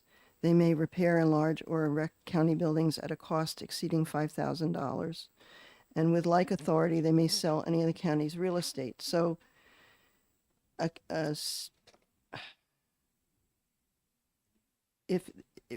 RSA 30-B:2 is redundant to that, Follow up, Mr. Chair. Follow up? If RSA 30-B:2 is repealed, my question is, will county correctional facilities then, shall they be exempt from taxation? that's a good question. I would like to defer that to our Sullivan County manager. No, they're repealing this. They're repealing this. And by repealing it, can I just make a statement? We will continue with questions first, Representative. Anybody else?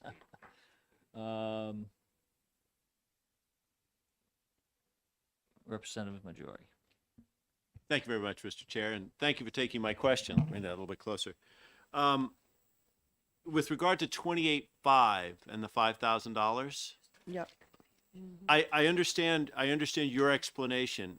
Has there been a stated problem or confusion between 2413 and 28.5 where this will fix those historical problems, or is this more of a housekeeping? I think it's more of a housekeeping. Okay, thank you.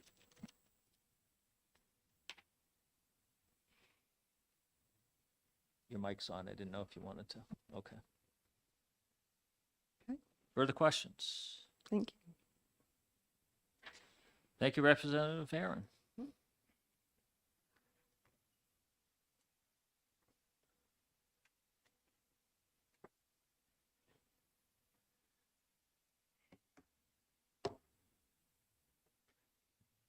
Mr. Ferlin, welcome back.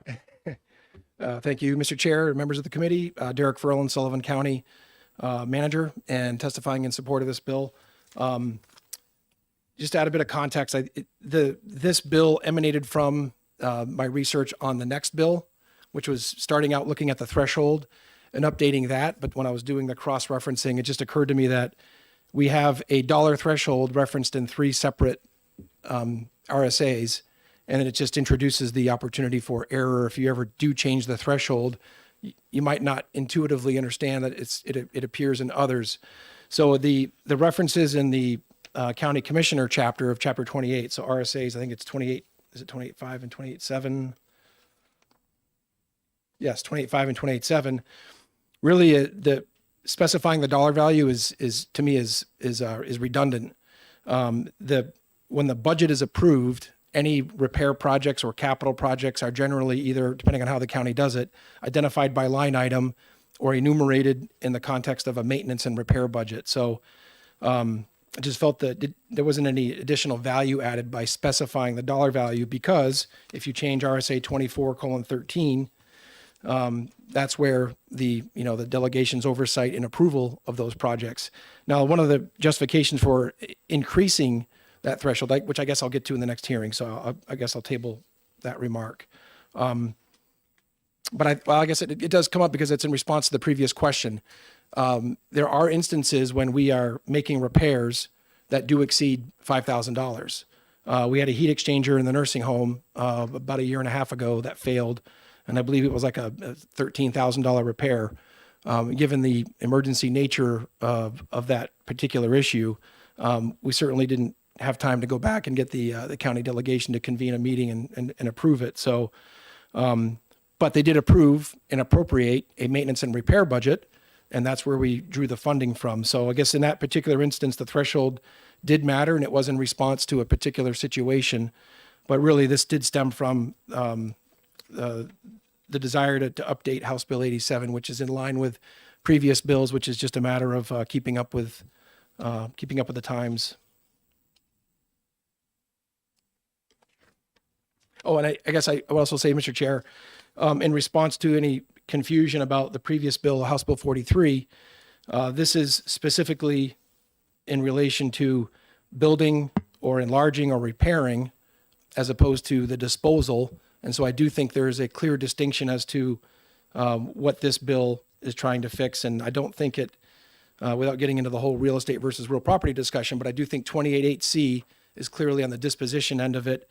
And this is on the enlarging or erecting, which I do think if you're going to build a building, absolutely the delegation should know about it, which is why, I again have no issue with the oversight on that end of it. But once it's built, I guess the broader legal question is who then has the authority to dispose of it, knowing that you're not going to sell a building without also addressing the land under it. But and then 25,000 as opposed to 5,000 is we put up a shed in our community garden this past year, and that cost 8,000.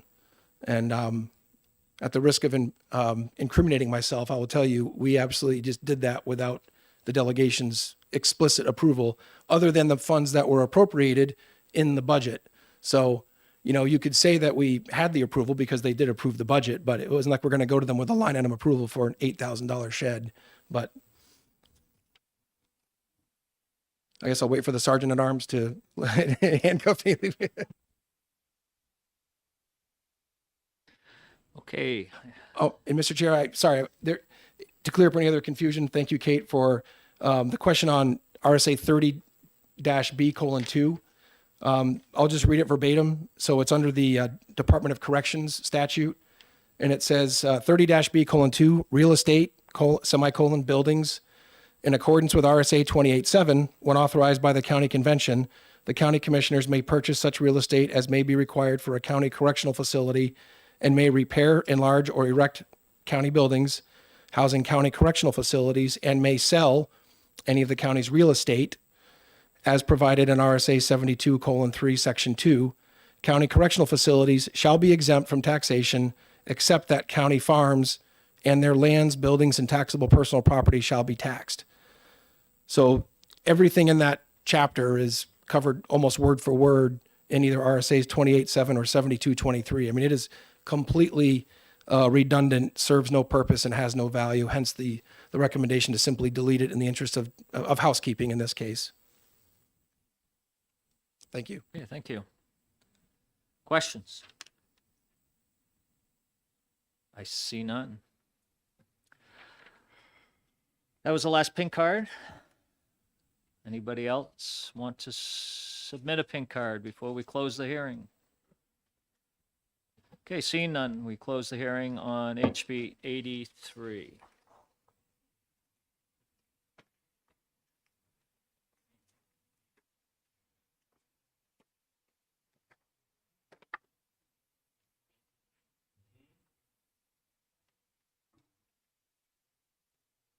Okay, it is 3 o'clock. We'll open up the hearing on our last bill of the day, HB 87. Representative Aaron.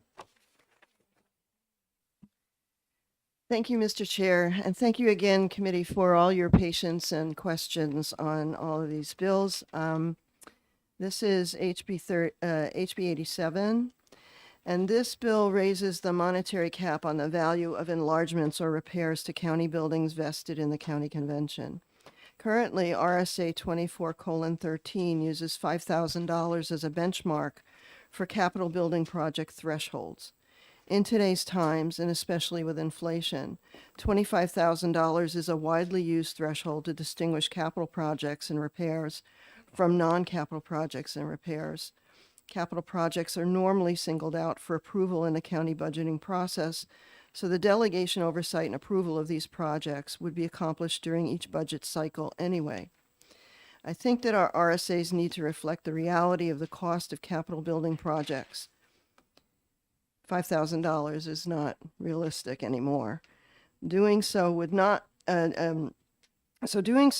only make our current RSAs realistic, but also save time requiring delegation, oversight, and approval for projects that really should not require that time. And that's what this bill is all about. So thank you. Thank you, Representative. Are there any questions?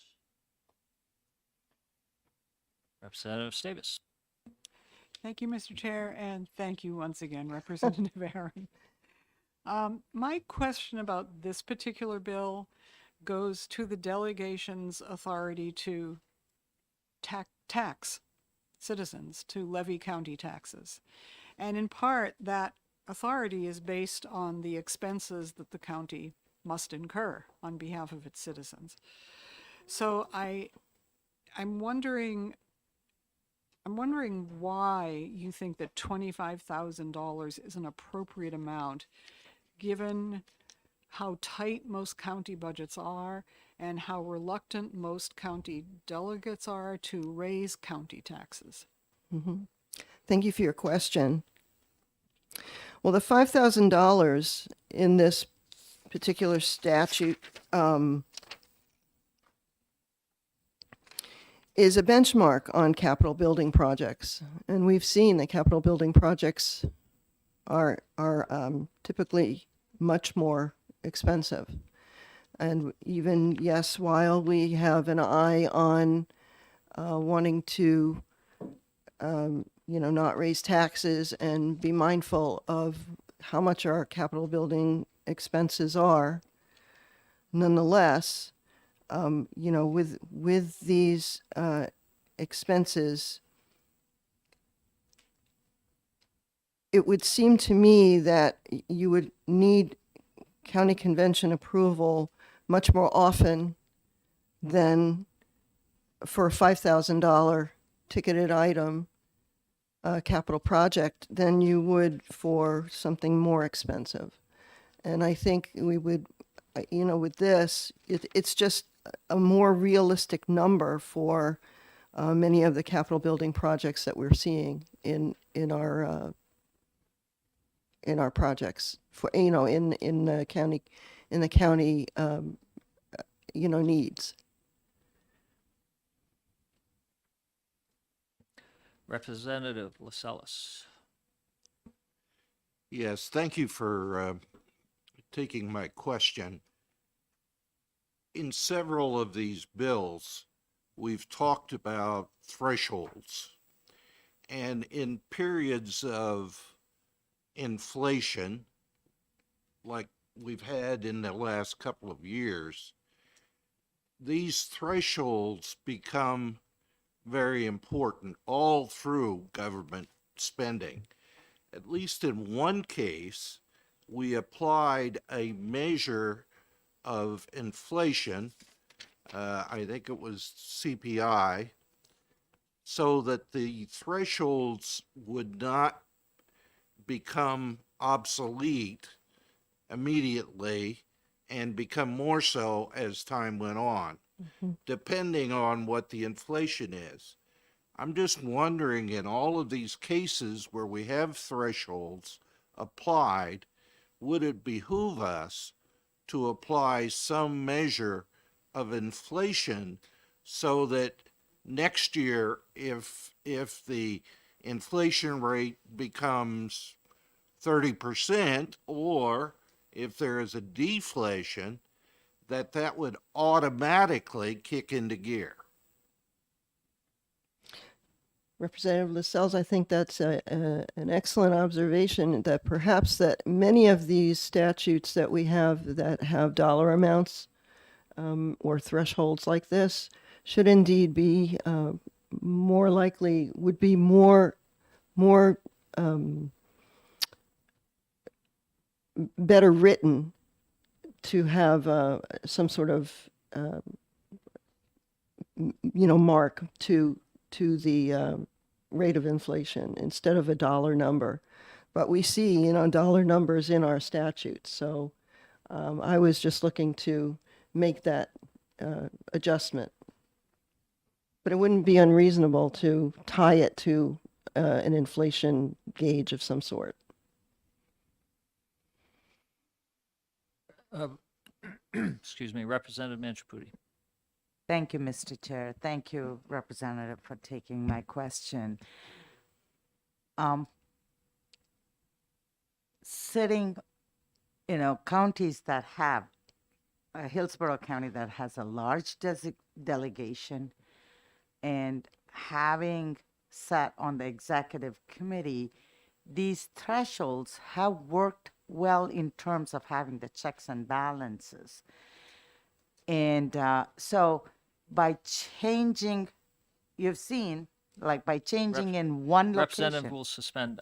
Could you please, again, try to keep to questions on the bill itself rather than getting into, I don't want to say personal history or whatever, but let's try to keep this as quick as we can. Representative Manchaputi, question, clarifying testimony. Thank you.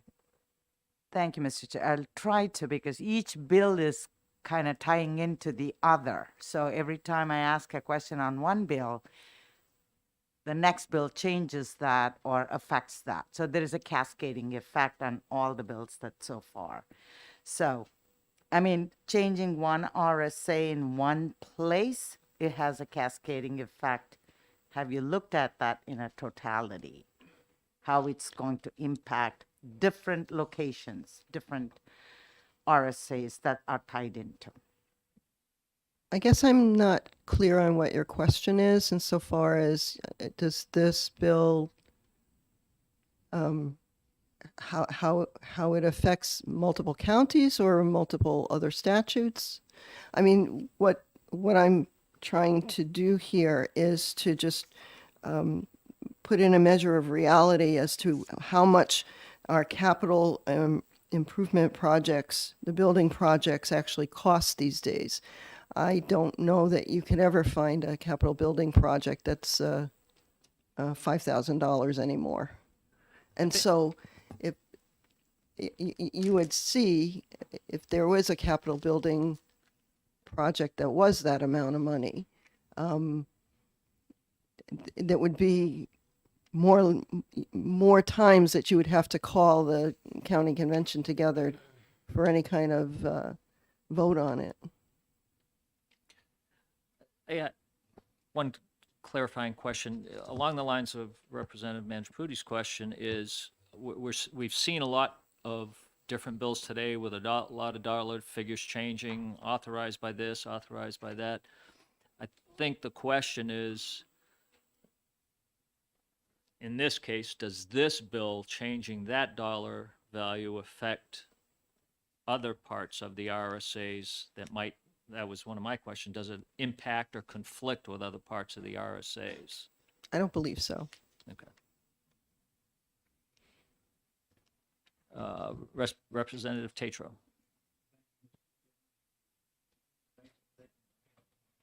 Thanks for taking my question. Now that you can hear me. I'm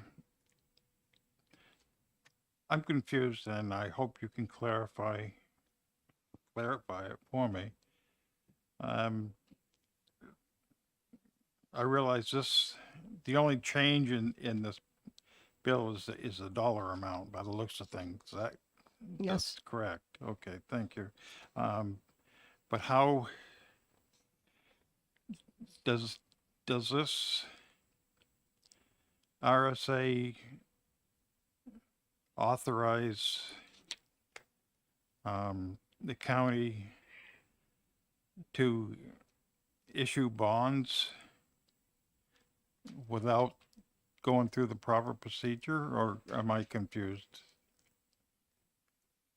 No, you'd still have to issue, well, it says the power to raise county taxes, to make appropriations for the use of the county, and to authorize the purchase of real estate for its use, the sale and conveyance of its real estate, the erection, enlargement, or repair of its buildings exceeding an expense of $5,000. We want to raise that to $25,000. And the issuing of bonds for its debts shall be vested in the county convention. So you still have, you know, the county convention, you know, needing to approve any kind of issuing of bonds and debts. But it would be at a higher dollar amount because the capital improvement projects normally are not $5,000 anymore. Right. Thank you. Any further questions? Representative Yokella. Thank you. Thank you for taking the question. You keep on talking about capital improvement projects, but in fact, isn't it the case that you're also raising the requirement for approval for repairs to buildings from $5,000? So if you need, you know, $5,000 fix of a plumbing issue versus a $25,000 fix of a plumbing issue, only when it reached the level of a $25,000 plumbing issue fix would you need to go to the convention? Okay, so, but the thing is that capital repairs and projects from non-capital projects and repair, well, we have to distinguish the value amounts of capital projects and repairs from non-capital projects and repairs. And what we're seeing is these capital projects and repairs are no longer around the amount of $5,000. And non-capital projects and repairs are already covered in our budgets. So the dollar amounts for those usually are, you know, we anticipate how much we're going to need for those kinds of projects.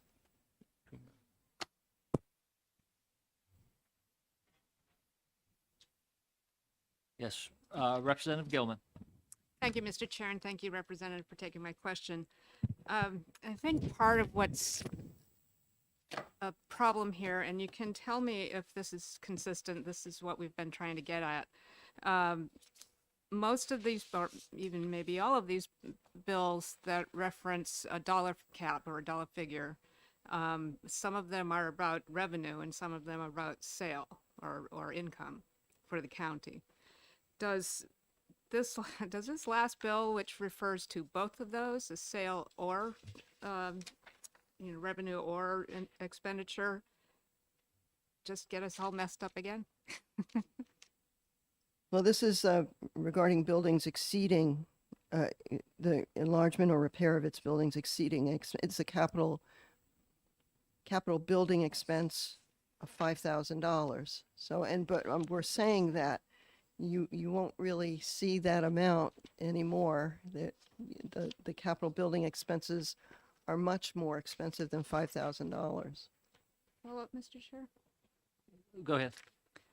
I understand that, and I agree that, you know, 5,000 is no longer, doesn't get you much, but it does say in the second line, real estate for its use, the sale and conveyance, as well as the erection and enlargement and repair. So, and previously we got rid of the county convention having to deal with any of, I don't know, the smaller items, smaller things that you don't want to, you know, draw the whole county convention to. So my question is, are we once again getting confused because we're using both the expenditure of funds and the intake of funds, sale versus erection of enlargement? I think, thank you for your question. I think that this is just trying to distinguish between the reality of what our real capital building project thresholds are, and what the non-capital projects and repairs actually cost. So, Thank you.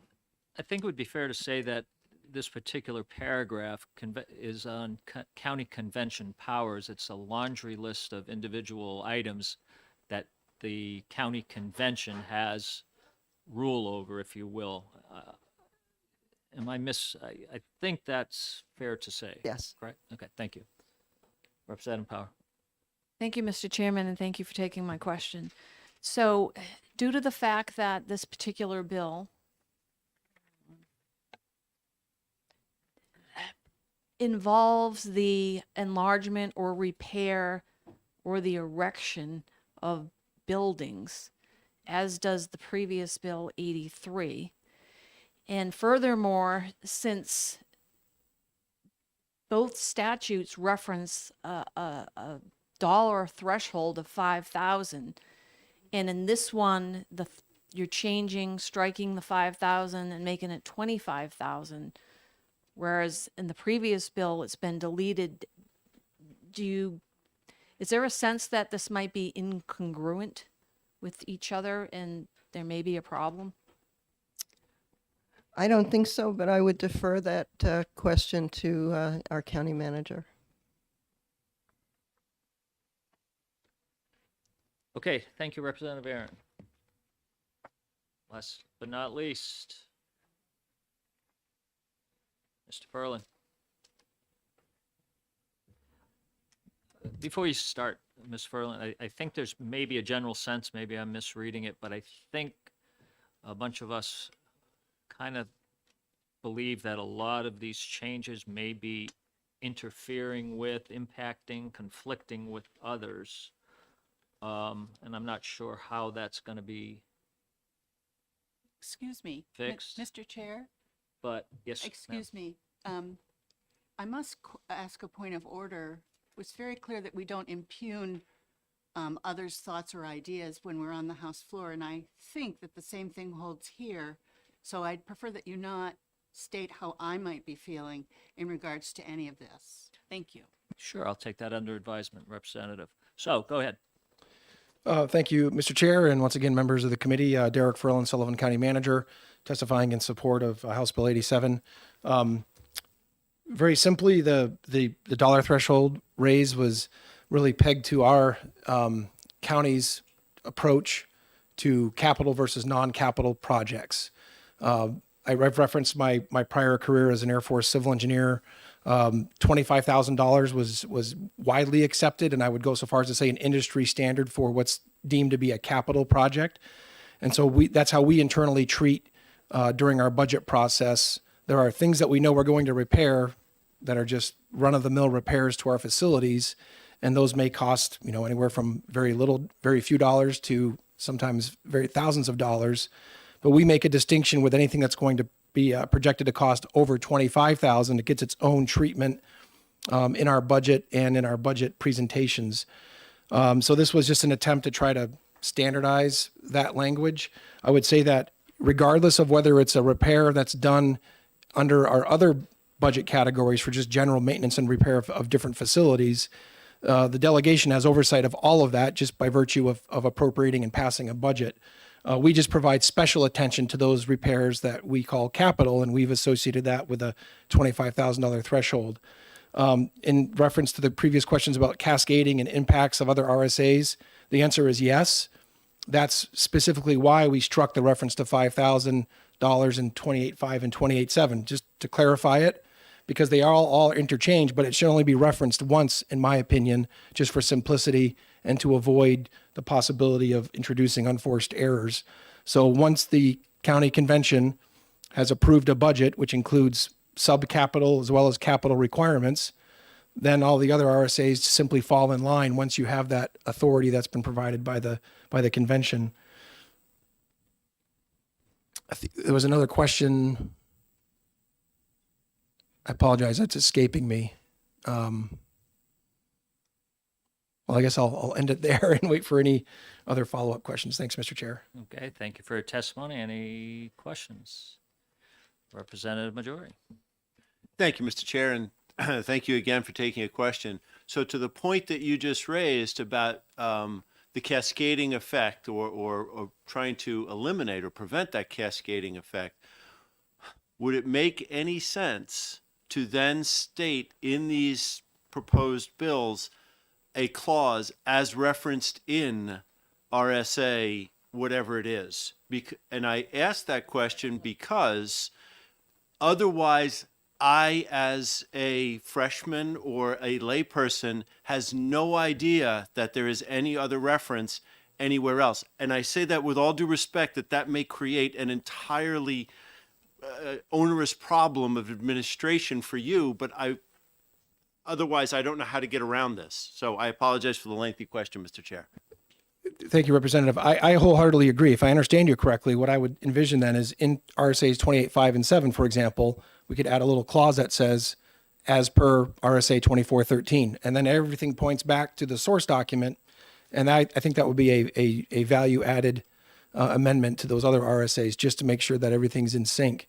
I do remember, Mr. Chair, what I was going to say before about the question from Representative Lascelles about whether or not we should do an index reference inflation versus coming back every so often to have these discussions, which I've enjoyed thoroughly. You guys probably might disagree, but I think it's whichever way we want to go about it. I think if you do the inflationary index, you never have to come back and see me again. But then you'd have authorization limits that one year it's a nice round number like 3,000 or 5,000, and then the next year it's 5,011. And probably with some pennies. And I think that would be a little bit awkward, but certainly not inaccurate. And it would avoid the administrative headache of having to come back and do this. So I guess there are probably equal pros and cons to whichever approach, but at least having the ability to come have a discussion, you can, I guess decide what makes more sense. If you're just strictly following inflation, then decide whatever that index should be and call it a day. Darn it, I did it again. I had 2 points and now the other one escaped me, so I apologize.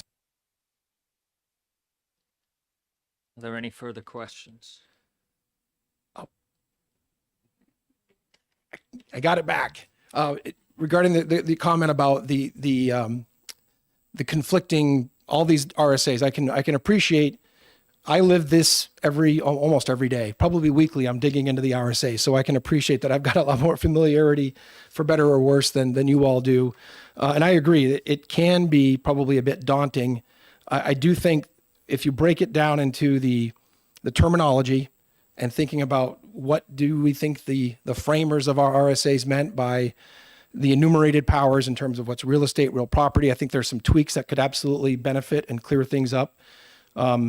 But I also think that when we looked at the various RSAs, we talk about the difference of enlarging or erecting buildings versus disposing. And so I think those are all distinct actions that these bills, if you go back and look at them again, I think there's less overlap and confusion than maybe what appears today, because you've just gotten the fire hose treatment of getting bombarded with all 8 chapters of the county RSAs that probably before today you might not even known existed. So I do think it's more distinct and separate lanes of action that we're requesting. And I do think if you trace it all back, it does preserve the authority and legal responsibility of each branch of government. I do think there's a nice, perfect complementary relationship between what the delegation is required to do and then what the commissioners are required to do as per the RSAs. I just think with a few little tweaks, we could clear up any misunderstandings or confusion, and we'll all be much better off for it. Thanks, Mr. Chair.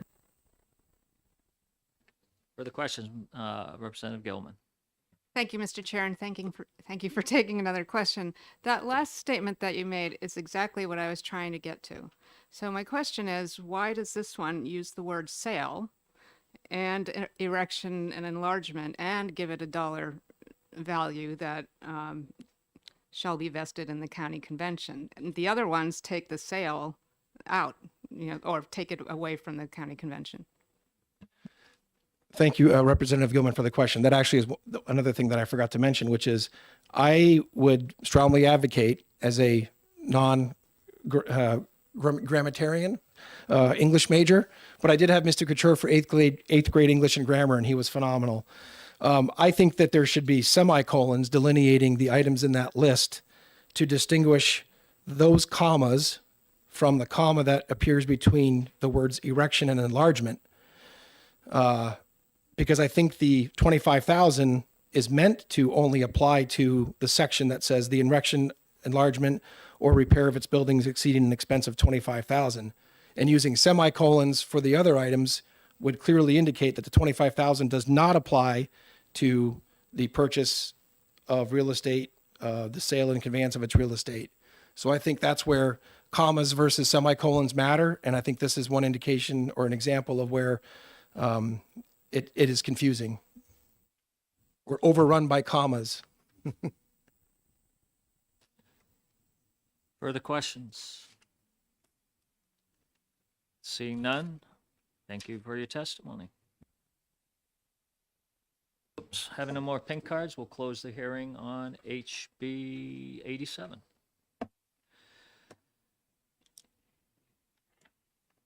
So that was our last one for today. Just want to go over next week's schedule. The bill should be posted here shortly. Next Wednesday, we will meet as a committee for some more hearings at 10 o'clock on Wednesday again. The following day, Thursday, I think we mentioned that we have just so many bills, we're going to have to do more work than a single day. At least the plan is to get ahead rather than fall behind. So on Thursday morning, we will attempt to exec a lot of the bills that we did today on Thursday morning. And then in the that'll be starting at 10:30. That'll give, should you each caucus decide to hold a caucus prior to that, enough time to do that. So on Thursday morning, we'll begin at 10:30. And then at 1:30, we will do 4 more bills in a hearing. So Wednesday, it'll be 10, all bills. And then on Thursday, it'll be 10:30, morning, execing bills, afternoon, 4 more bills. Representative Savis. So there were several bills that we heard today that I believe you would like to exec next week, where we suggested or asked for amendments and the sponsors agreed to those amendments. And I would like to see those amendments prior to execing any of the bills. Absolutely. Any amendments? I know we had some this morning. I think Representative Aaron and the county administrator will have some amendments for us, but that's an excellent point. We should have those at least by Wednesday morning, Tuesday night, if you can get them. Right. And it would be helpful, it was mentioned several times, that if there's one, on especially your bills, Representative Aaron, where we have so many of them and they all have different dollar figures, if and where they impact the other, if we can somehow reference that, so we're not, so some of us aren't confused by that. Did somebody else have a thought? Oh, there we go. Representative Priest.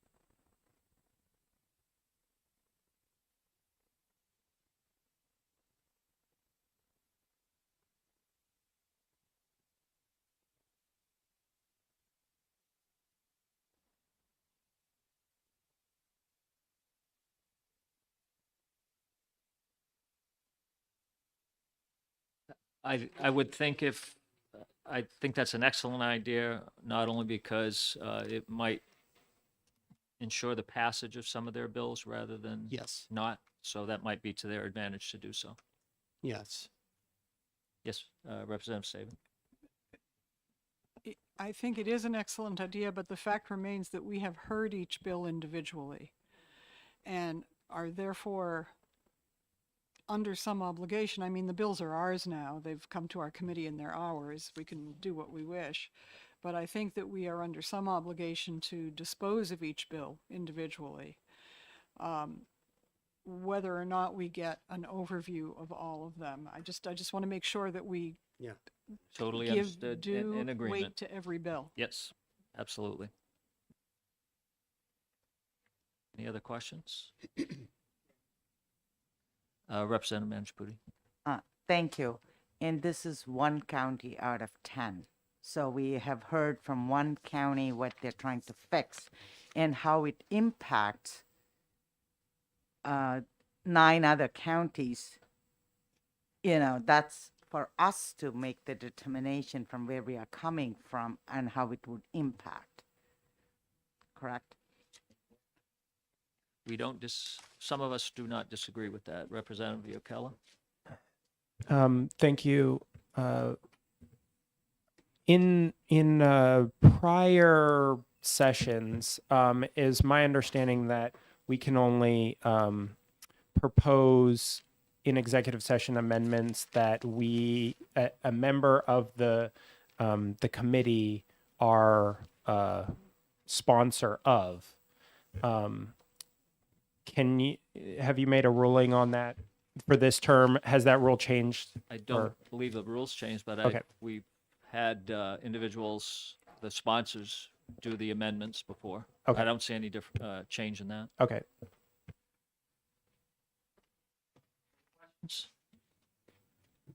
Okay, I think we're done for the day. We'll see everybody next Wednesday.